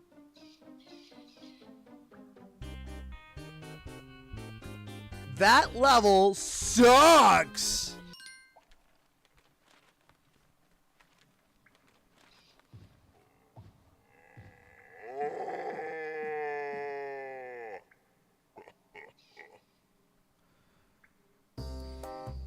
All right.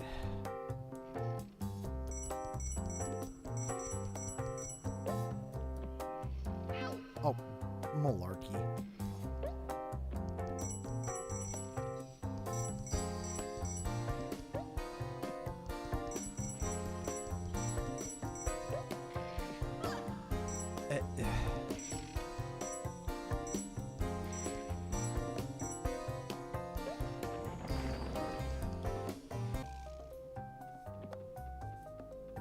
You know, the previous boss levels, it was just zim zam zir, you were there. But this time it doesn't... Oh, come on.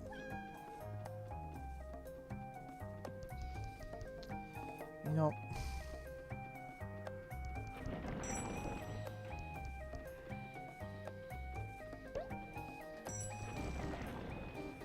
Come on.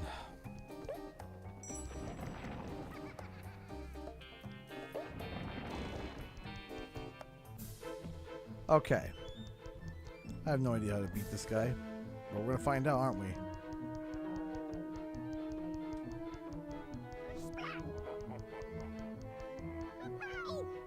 Okay. Is it hit him in the face?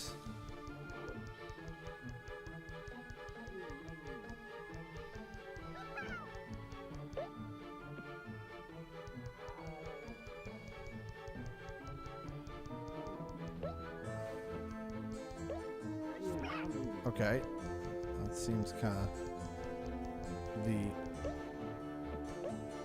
Is that the flavor? It's just slap him in the face?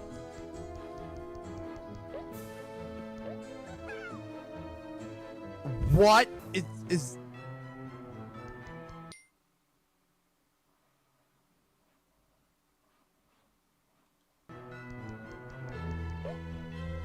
Okay.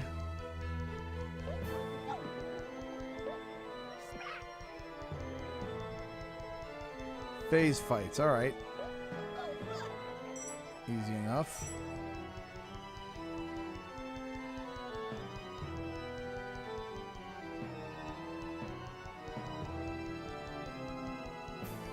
You gonna do something?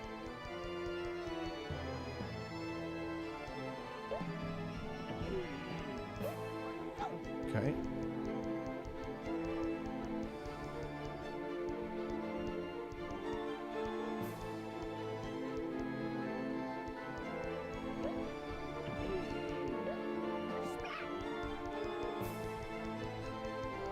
Shuffle, shuffle.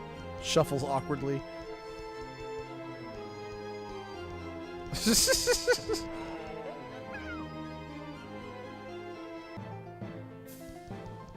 Oh, now he's floating.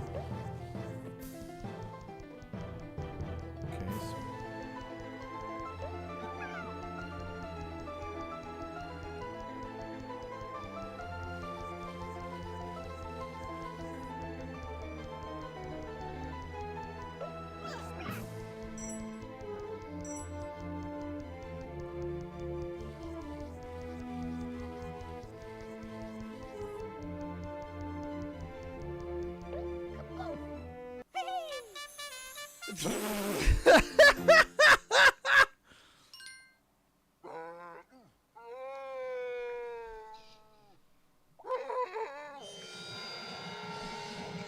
Poof.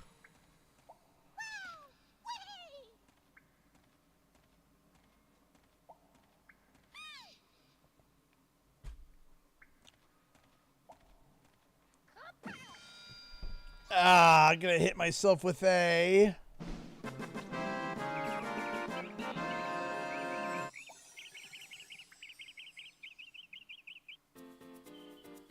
We did it!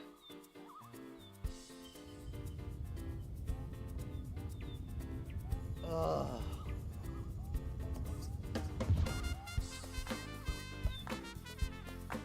Ah.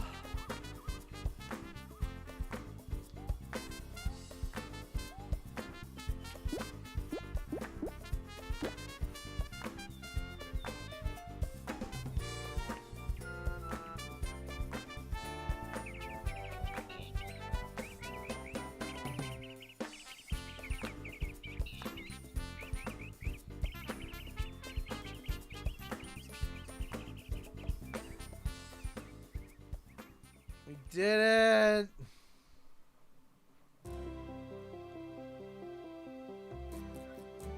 I know I haven't 100%ed it yet.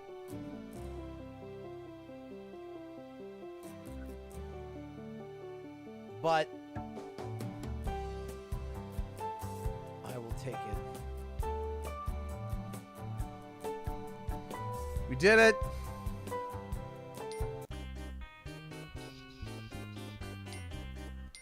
So we got Swipe Swiftly's Wicked. So we're missing. Let's keep a tally here. How many Gobbos are we missing? So in grand total, we'll make a tally just to see if there's how many. 1, 4.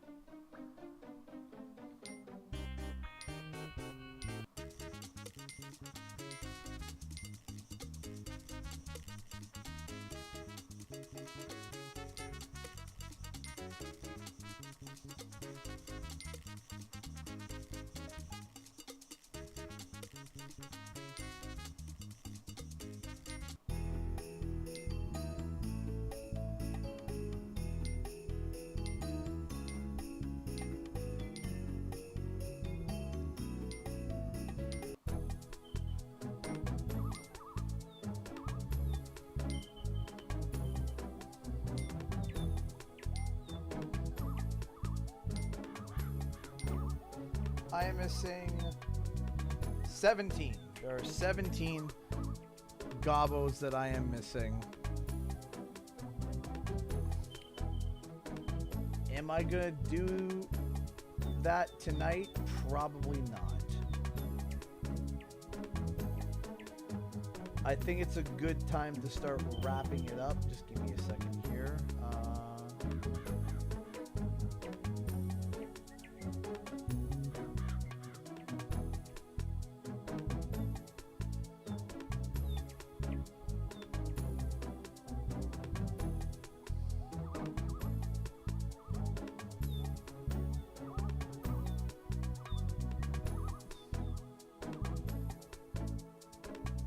What is this thing?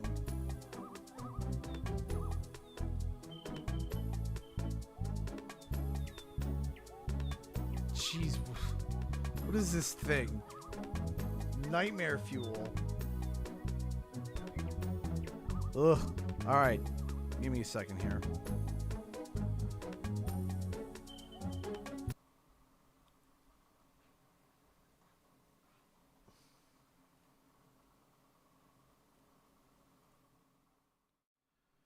Oh boy. All right. Stunning. All right.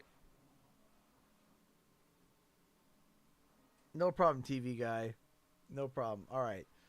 So what we're going to do now is that we're going to go to Q&R. We're going to be, which is questions and rants. If you guys got any questions for me, please fire them away. I'll try my best to answer them. We'll keep the Q&R open for approximately 20 minutes tonight. Q&R is officially open. So, you got questions? I'll try to give you answers. Keyword is try.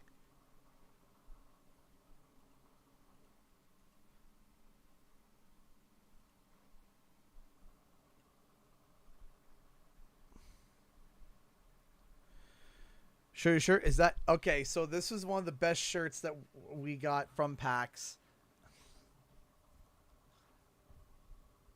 Do Trios, Nacho, Average Bird, and it's Do Trios.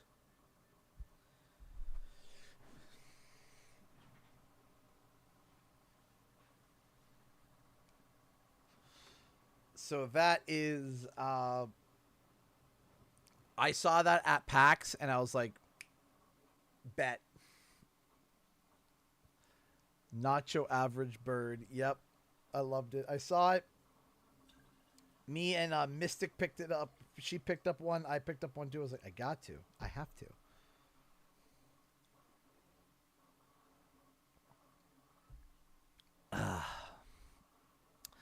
CG childhood anime series. Dragon Ball Z. Always has been and always will be the childhood anime series for me.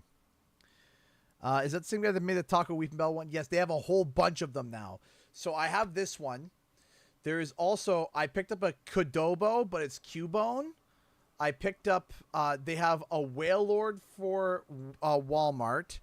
They have Torchic for Torchic Filet. They have Baja Blastoise.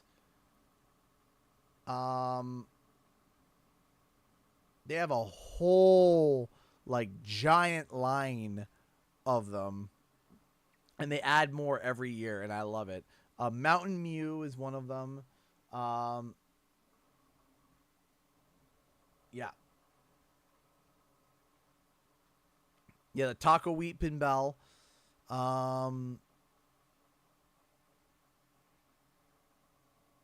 What was there was a few other ones that were really good. They had one for that banana brand. I can't remember what it was. Yeah, they have a whole bunch.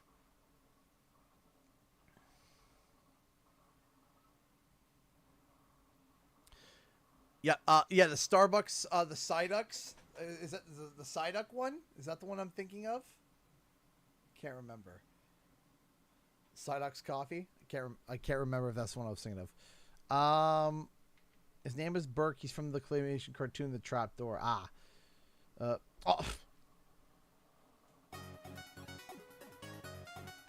Elena just donated $50 through Super Chat. Just trying to break you. Ma'am. Thank you, Elena, for the $50. I appreciate that. Thank you. I appreciate that. Thank you, Elena. Thank you. Thank you so much. You are amazing. Thank you. You guys are spoiling me tonight, and I really appreciate that. Thank you. Yeah, Starbucks, LOL, Chicory's the banana. That might be. Yeah. Hey, Neil, how's it going? Yes. There was a whole bunch. Thoughts on the Borderlands 4 pricing? Look. Here's the end of the deal. All it takes is one company. Just one. One big company. All it takes is one. And all of a sudden the excuses come up. But all it takes is one. It takes one company, like Nintendo, to turn around and say, yeah, we're going to start charging this much money. And then everyone else goes, oh, Nintendo's doing it? Why can't we? And it's like, man, why? You want to know though? Here's the thing, is that people are like, oh, $80 games. What are we gonna do? Hold on. Let me show you something. Let me talk to you. Hang on. Let me show you something. Watch this. Let's go to EB Games. This is our Canadian, basically our national game. It's our GameStop. How much is it for a Nintendo Switch 2 title? doo. Oh, you want Super Mario Jamboree that already came out on Switch, but for the Switch 2? There you go. But you get Jamboree TV as well.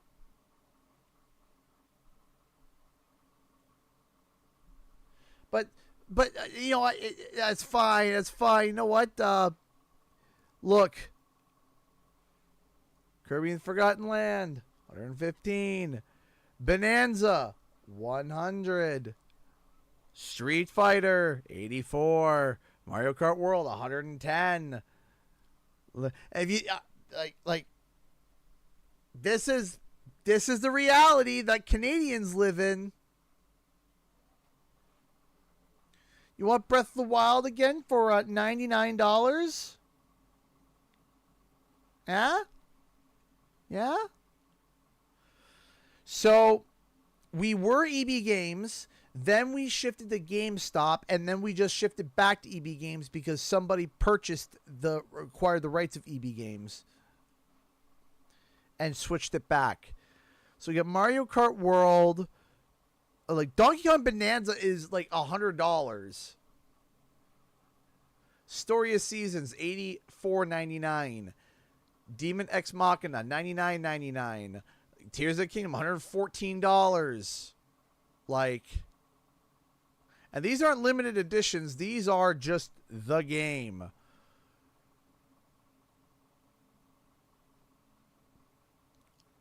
Right? Now, if we go over to PlayStation 5 land, let's take a look at the, right? Here we are here, Pismo Beach with all the clams that you can eat. So, if we go here and try to look for a more brand new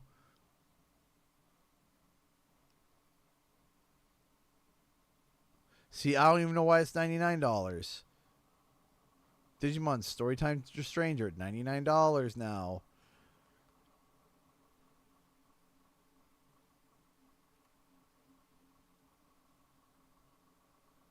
Right? Like this. Yeah, welcome to Canada. Welcome to Canada. It sucks to be a gamer here. Like, you can't be serious. You can't be serious. I don't care if it's the piping hot collector's edition. This is a piping hot crime. It's hot, all right. It's something piping hot out the backside. Like, what even is this? What are we doing? What are we doing? The base is $54. I still don't care. What are we doing? What is...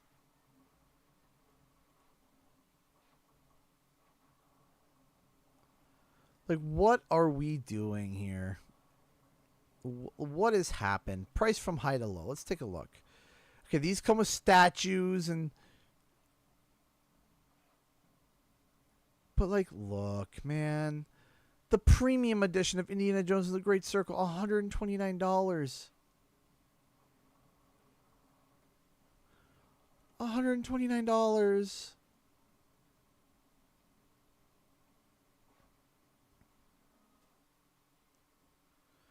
Project Motor Racing, that's not a special edition, $99. I don't even know what this game is. Altilia Yuma, the Alchemist of Memories and the Envisioned Land. Listen, your name is this long. Let's at least try to get it to, this long. At least this long, okay? This is too much, okay?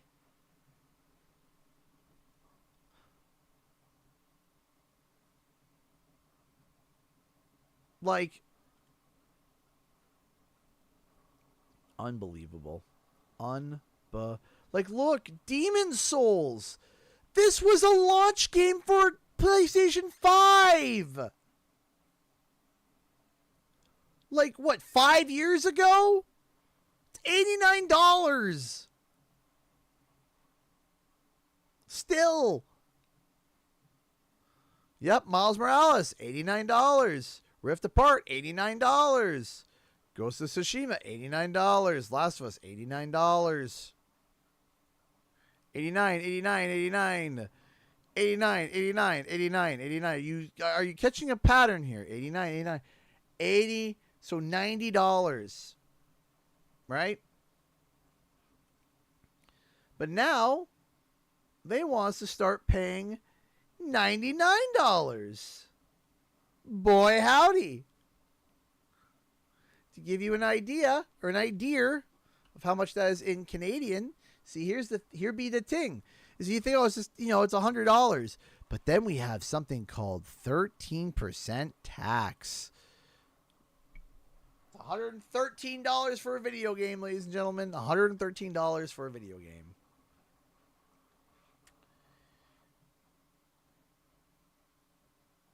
So, yeah. Welcome to being a gamer as a Canadian right now. It sucks. It blows. It is not fun right now. And ask any Canadian who's in chat right now besides me. They're just gonna sit there and say, yeah, it sucks.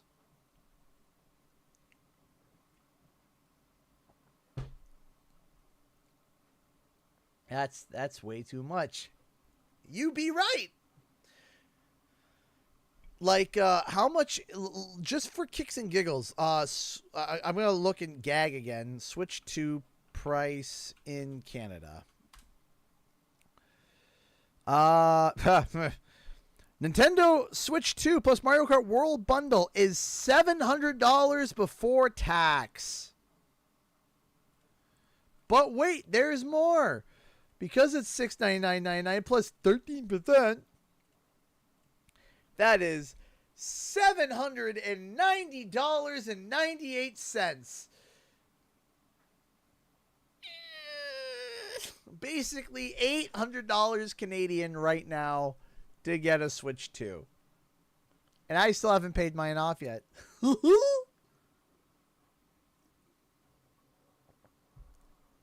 I hate it here. I hate this.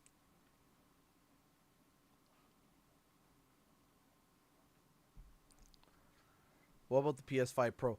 Oh, hold on. Let's look that up. Here we go. Get nice and cozy with it. Let me see. Put.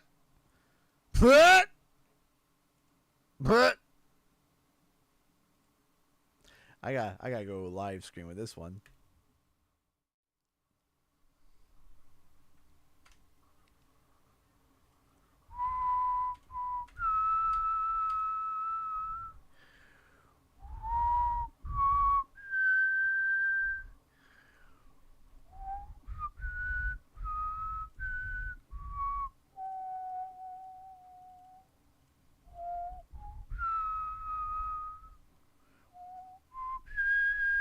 I'm doing a serenation of your that's your wallet dying. That's your wallet just shriveling up. Just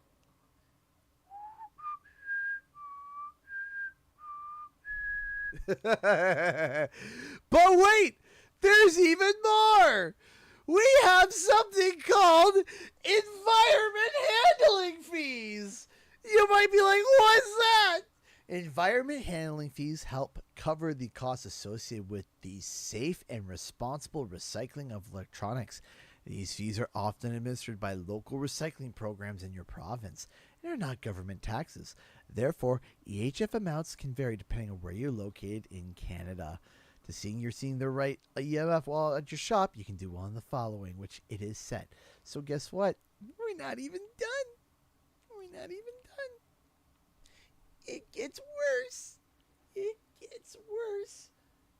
Because there's also a 3.75% electric handling fee.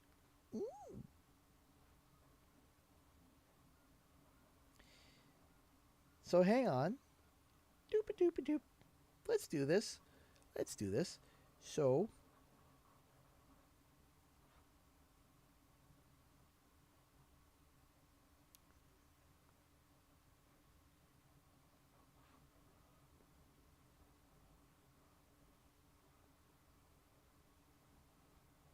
ah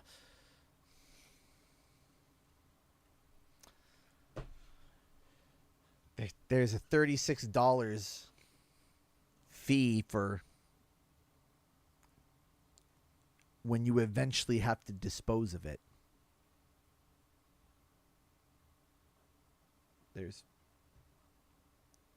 They're charging you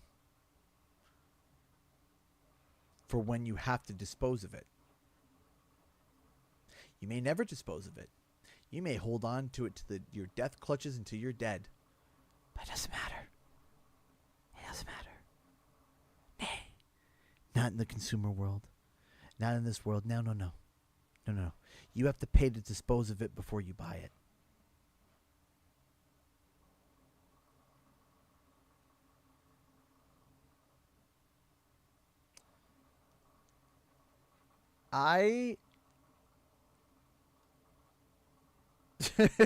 You think I'm recycling a $1,000 console? You're out of your gourd.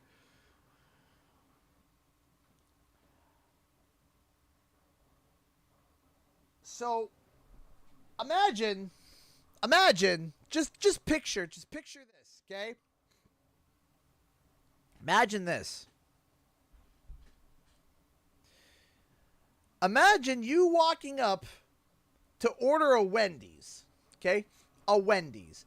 And you order your food.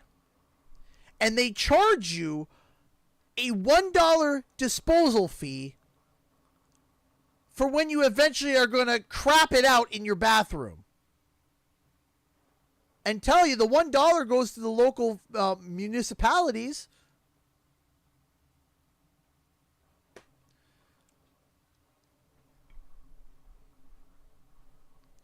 Imagine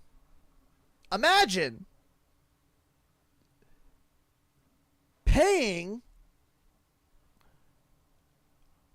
for a car and then having to pay a fee for if it gets damaged. Not when, if it, so like, hey, it's going to get damaged, so we're going to charge you for it already. It's going to happen. We know it's going to happen. We don't know what the damage is going to cost, but we're just going to tack on a $200 fee because we know it's going to eventually happen. It might not even be in your ownership when it happens.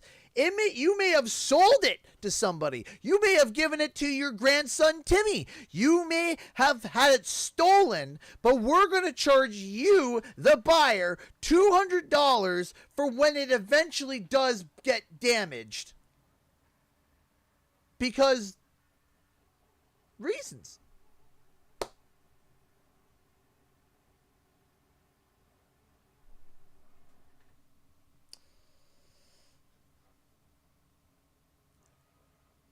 Welcome to Canada.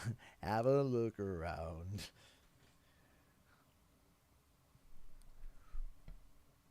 With the EHF taxes, there's not much to be found.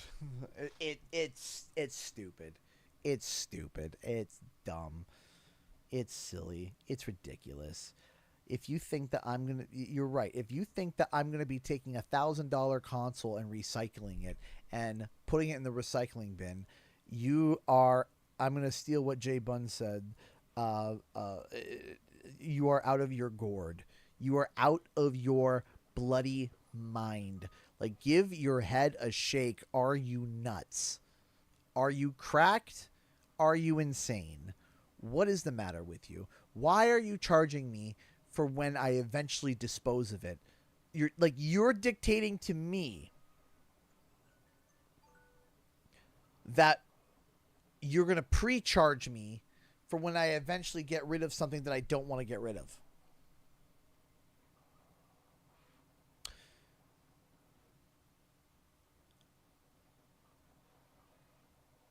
I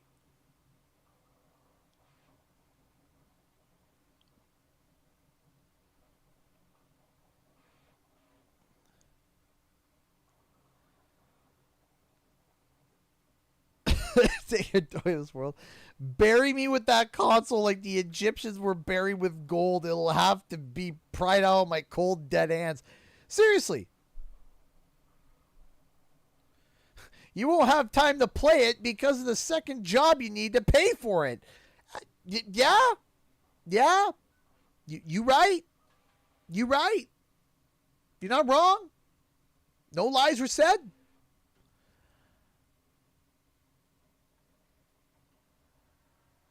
I am just trying to grasp and handle and understand how, when, and why this is. Why? Just why? Just why?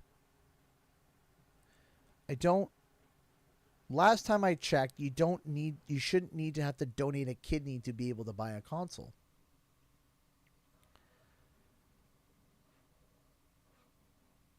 I would rather pay for when the day I have to recycle it.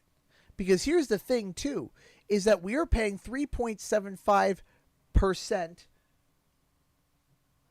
We are paying money on it before it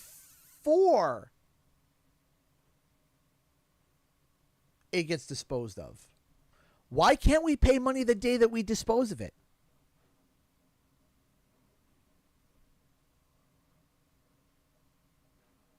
Am I crazy here? Am I like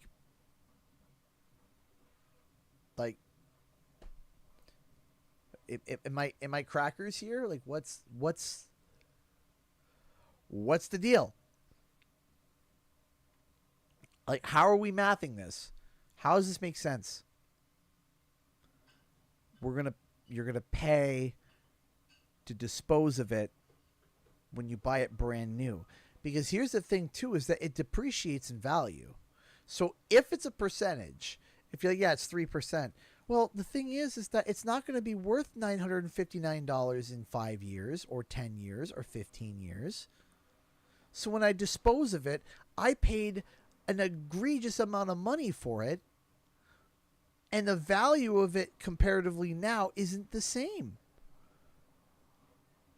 Oh, it's for the environment. It's for the environment. Okay, so you're telling me when the console goes on sale, it goes against it, we're screwing the environment as well? Because if console goes on sale, that means less of the money goes to the environment.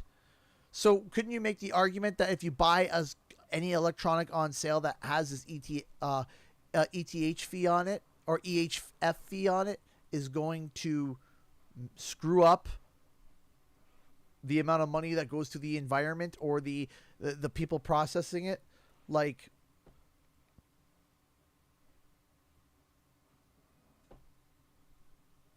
but it goes to your local municipality. Yeah, and it comes out of the same wallet. Mine. It doesn't matter where the money goes. It's coming from the same place. And it's more of it. I don't care where it goes. The only place I know it's going is out. And I don't want it to go out.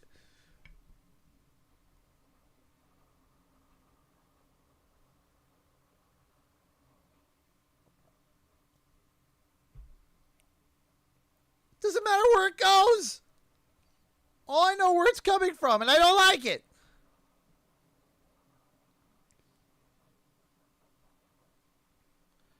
Like you're out of your nut. Don't worry, they'll charge you again when you actually want to get rid of it. Yeah, they will. Probably. Should be like a deposit/return like aluminum cans. How would you keep track of that? Hold on to this receipt, and when you eventually want to get rid of it, you can get your $30 back. Oh, gee, I can't wait to show my crinkly dead receipt in 10 years to get $30 back. Receipts don't last that long. Receipts don't last that long. Also, we shouldn't touch receipts. They have lead in them. Can we not? Can we? That's another rant you want me to start. No, I don't want you to start ranting on that. Thank you about your lead rant. It's, yeah. It's ridiculous. Oh yeah. Lost our bags. I'm okay with that. I get it. Plastic bags. Oh no. Oh no. We're talking about the fact that there is now a 3% environment handling fee for when you buy tech, because it's for when you eventually get rid of it. It costs them money to break it down, even though they're going to salvage the precious materials out of it and make more money off of you. Right? Because we're looking at the PlayStation 5 Pro here. It is $959 plus a 3% HF fee. Do you know how you fix that fee? You say, hey, if you want to get rid of your PlayStation, we'll give you a credit and then give it to us. And then we're saving the earth for recycling and repurposing. Yeah, yeah. But it's not about that. It's about money. No, of course it's not about that. Yeah, wouldn't it just be like, hey, if you want to get rid of your PlayStation, we'll give you the raw materials. We'll give you some money for the raw materials, and we'll recycle it. Credit. No, And we'll just do credits. Because credits. Sure, give you can't credit. Spend it. It's not cash, right? Yeah, it's not cash, Because but people aren't stealing yeah, stuff. it's a credit. Here you go. Here's a credit on your taxes or whatever, No, just a credit in the PlayStation, and you ship it to PlayStation. or ship it directly to There place. you go. Well, no. Then The PlayStation- 3% goes to your local municipalities, though. That's why I said it doesn't. Anyway, before I start getting off on this rant, They sold our garbage people to private. It's horrible. yeah, There's so much garbage everywhere. yeah, actually, yeah, It's so bad. they turn around. They're like, you know what? Let's take this government tax-funded thing and sell it to a private company, but not change anything. So your tax dollars are funding a private organization. Yeah, that's what our government just My did. sister's in Ohio, and you can actually choose to not pay for garbage. Yep. And you can make it to the dump and dump the garbage there. Yep. They find it's cheaper to do that instead. Or they pay $70 a month. I think I would rather pay the $70 a month and be able to dump whatever I want, because to give you an idea, our trash was run by a local municipality, and it was run by the government, paid by the tax dollars. They want people to recycle. And they want people to and then they turned around and they said, let's sell it to a private firm, but you still have to pay for it with your taxes. But you're being forced to recycle as well. And how they do that is they don't pick up trash every week. And so they say, we've made some new changes. We pick up recycling every week, and we pick up garbage every 2 weeks. And you're only allowed 2 bags. If you have more than 2 bags, you have to go to the store, buy a tag that is now $4 per tag. Oh, it used to be $1.25. Yeah, and then I saw it go up to $2.50, and I was mad. Now it's $4. You pay $4 per tag per pass the 2 bags, and you stick it onto your garbage bag. So listen. You know what? I have 4 kids. 2 of them are in diapers. Okay. Oh, but don't 2. worry, dear. There's a diaper pickup that you can apply. No, hang on. Yeah, hang on. Okay. By the time 2 weeks is over,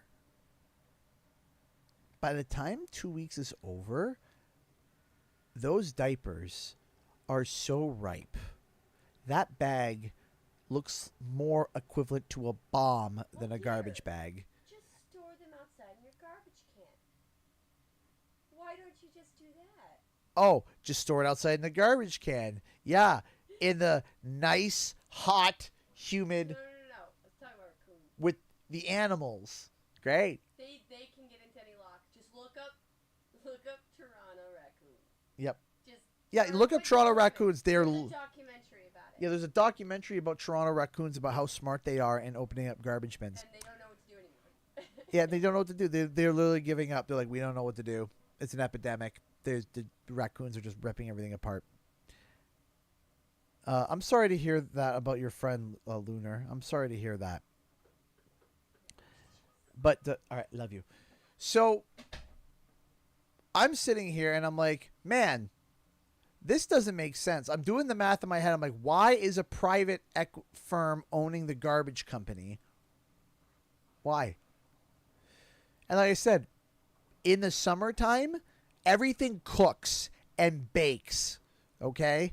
And it smells awful. So we got to sit and wait for 2 weeks to get 2 bags of garbage. 2. That's all you get. You get 2 bags. So 1 bag a week. And of course, recycling. Yeah, 4 kids. Doesn't matter. Doesn't matter if you have more kids. Doesn't matter. It's 2 bags.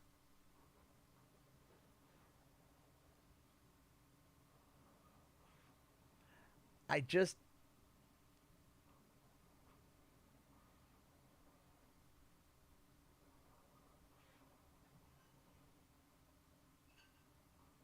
Listen.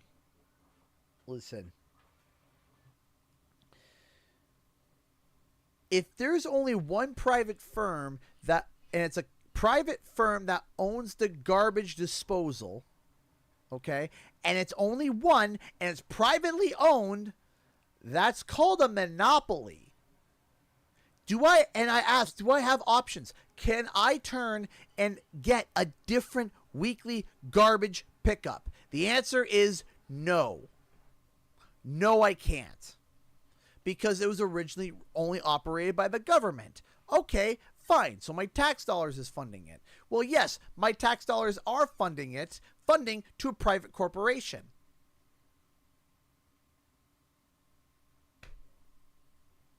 But why? That doesn't... Listen, I understand bodies of government and it doesn't add up.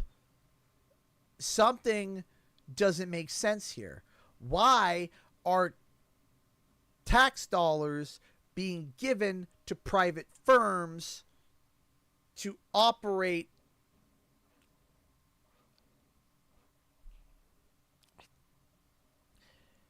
Because if there was...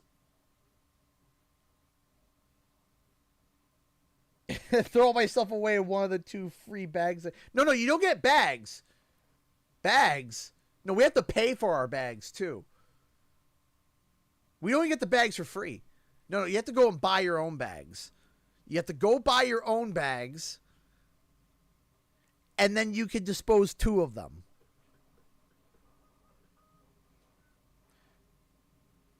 Where I live, we get free trash bags. Nope. We don't. Because here's the thing. Pick one. Here's my opinion. You don't need to share my opinion. Pick one.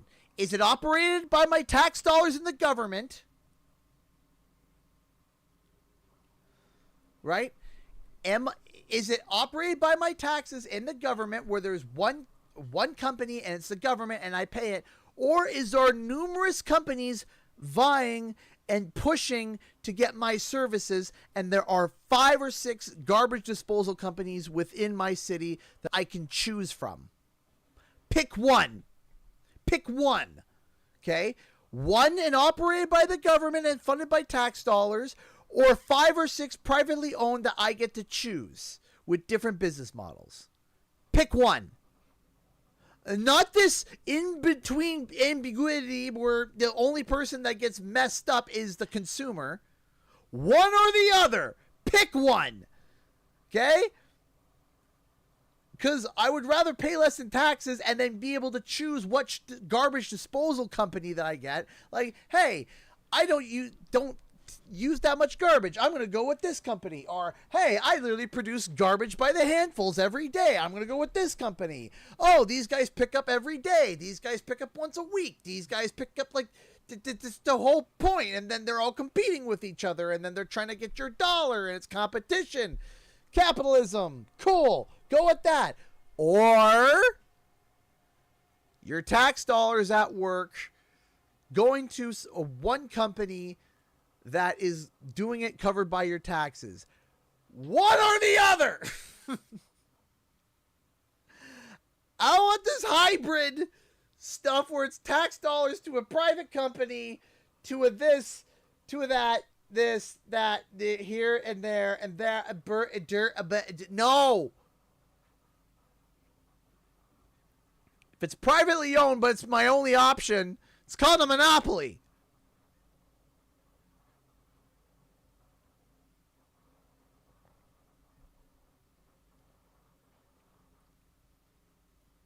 And I would like options. It's, whoever gets my garbage first wins a free trip to Hawaii. There you go. Give me options, or make it make sense at least, because it currently doesn't.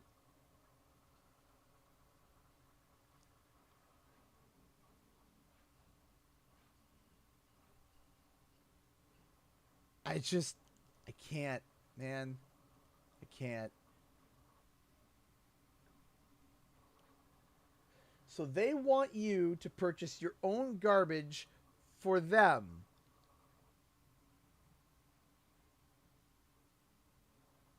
Now you're thinking.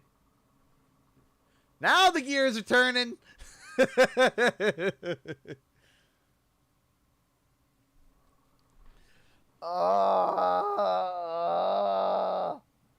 So stupid. I don't get it. Dr. Cortex. I don't like politics, but the parties of government are stupid. It hurts the engine's head. In the rocket, it depletes it much. I don't get it.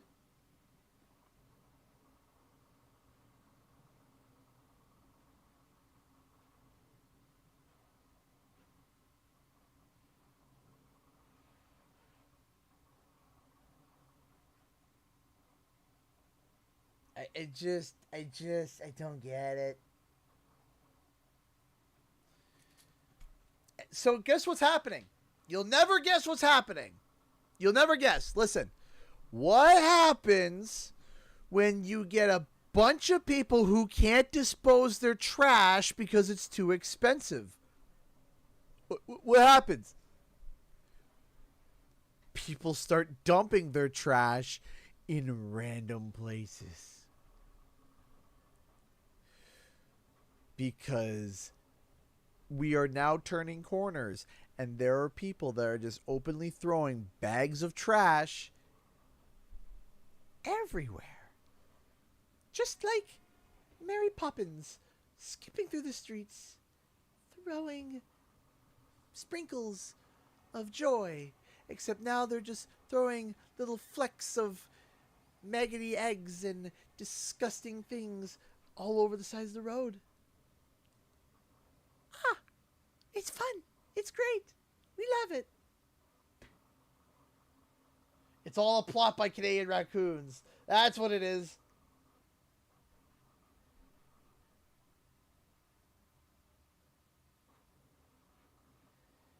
It's...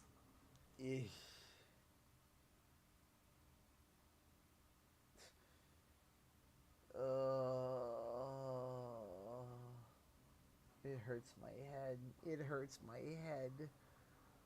It hurts my head.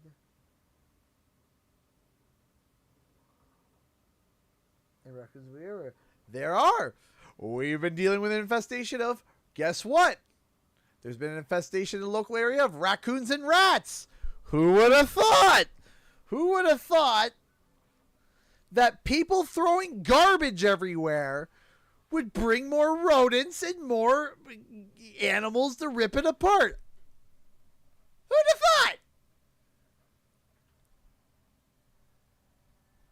And then, best part is that now, because the private company sets stupid private rules that's funded by the government, okay, by our tax dollars, but we don't have a say in how the garbage is disposed of, and we don't have a choice in the matter, it then causes an increase in rodents, which then causes more government services to have to try and come out to take care of the rodents.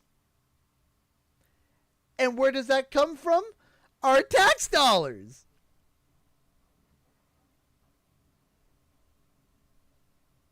So the tax dollars that we're giving a private company that's being unable to handle the garbage is causing an infestation of rodents, which is causing tax dollars to have to go and fix the rodents.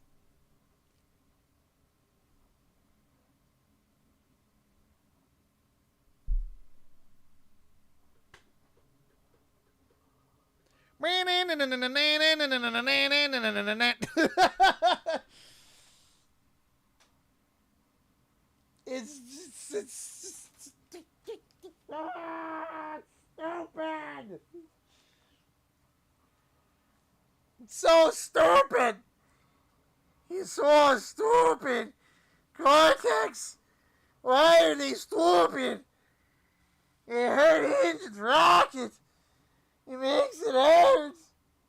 Yeah. I'm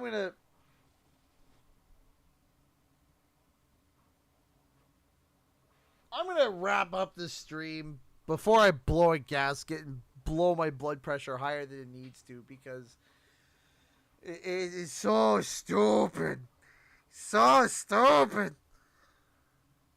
Why? Why are we doing this?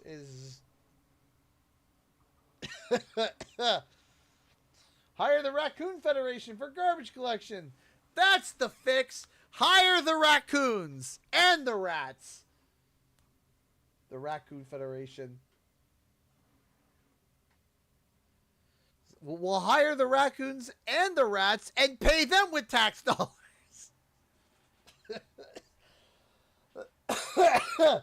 I hate everything. All right. See you guys tomorrow. We're going to be back with something. I don't know. Hopefully something entertaining. So we'll see you guys tomorrow. And hopefully that video will be out by tomorrow. Hopefully by the afternoon. So the CEO is the PAX right. It's the PAX. It's Rizzo. It's Rizzo. It's Remy. Anyways, guys, thank you so much for watching. And I'll see you guys in the next video and or live stream. Time for the countdown. 10, 9, 8, 7, 6, 5, 4, 3, 2, 1. Bye.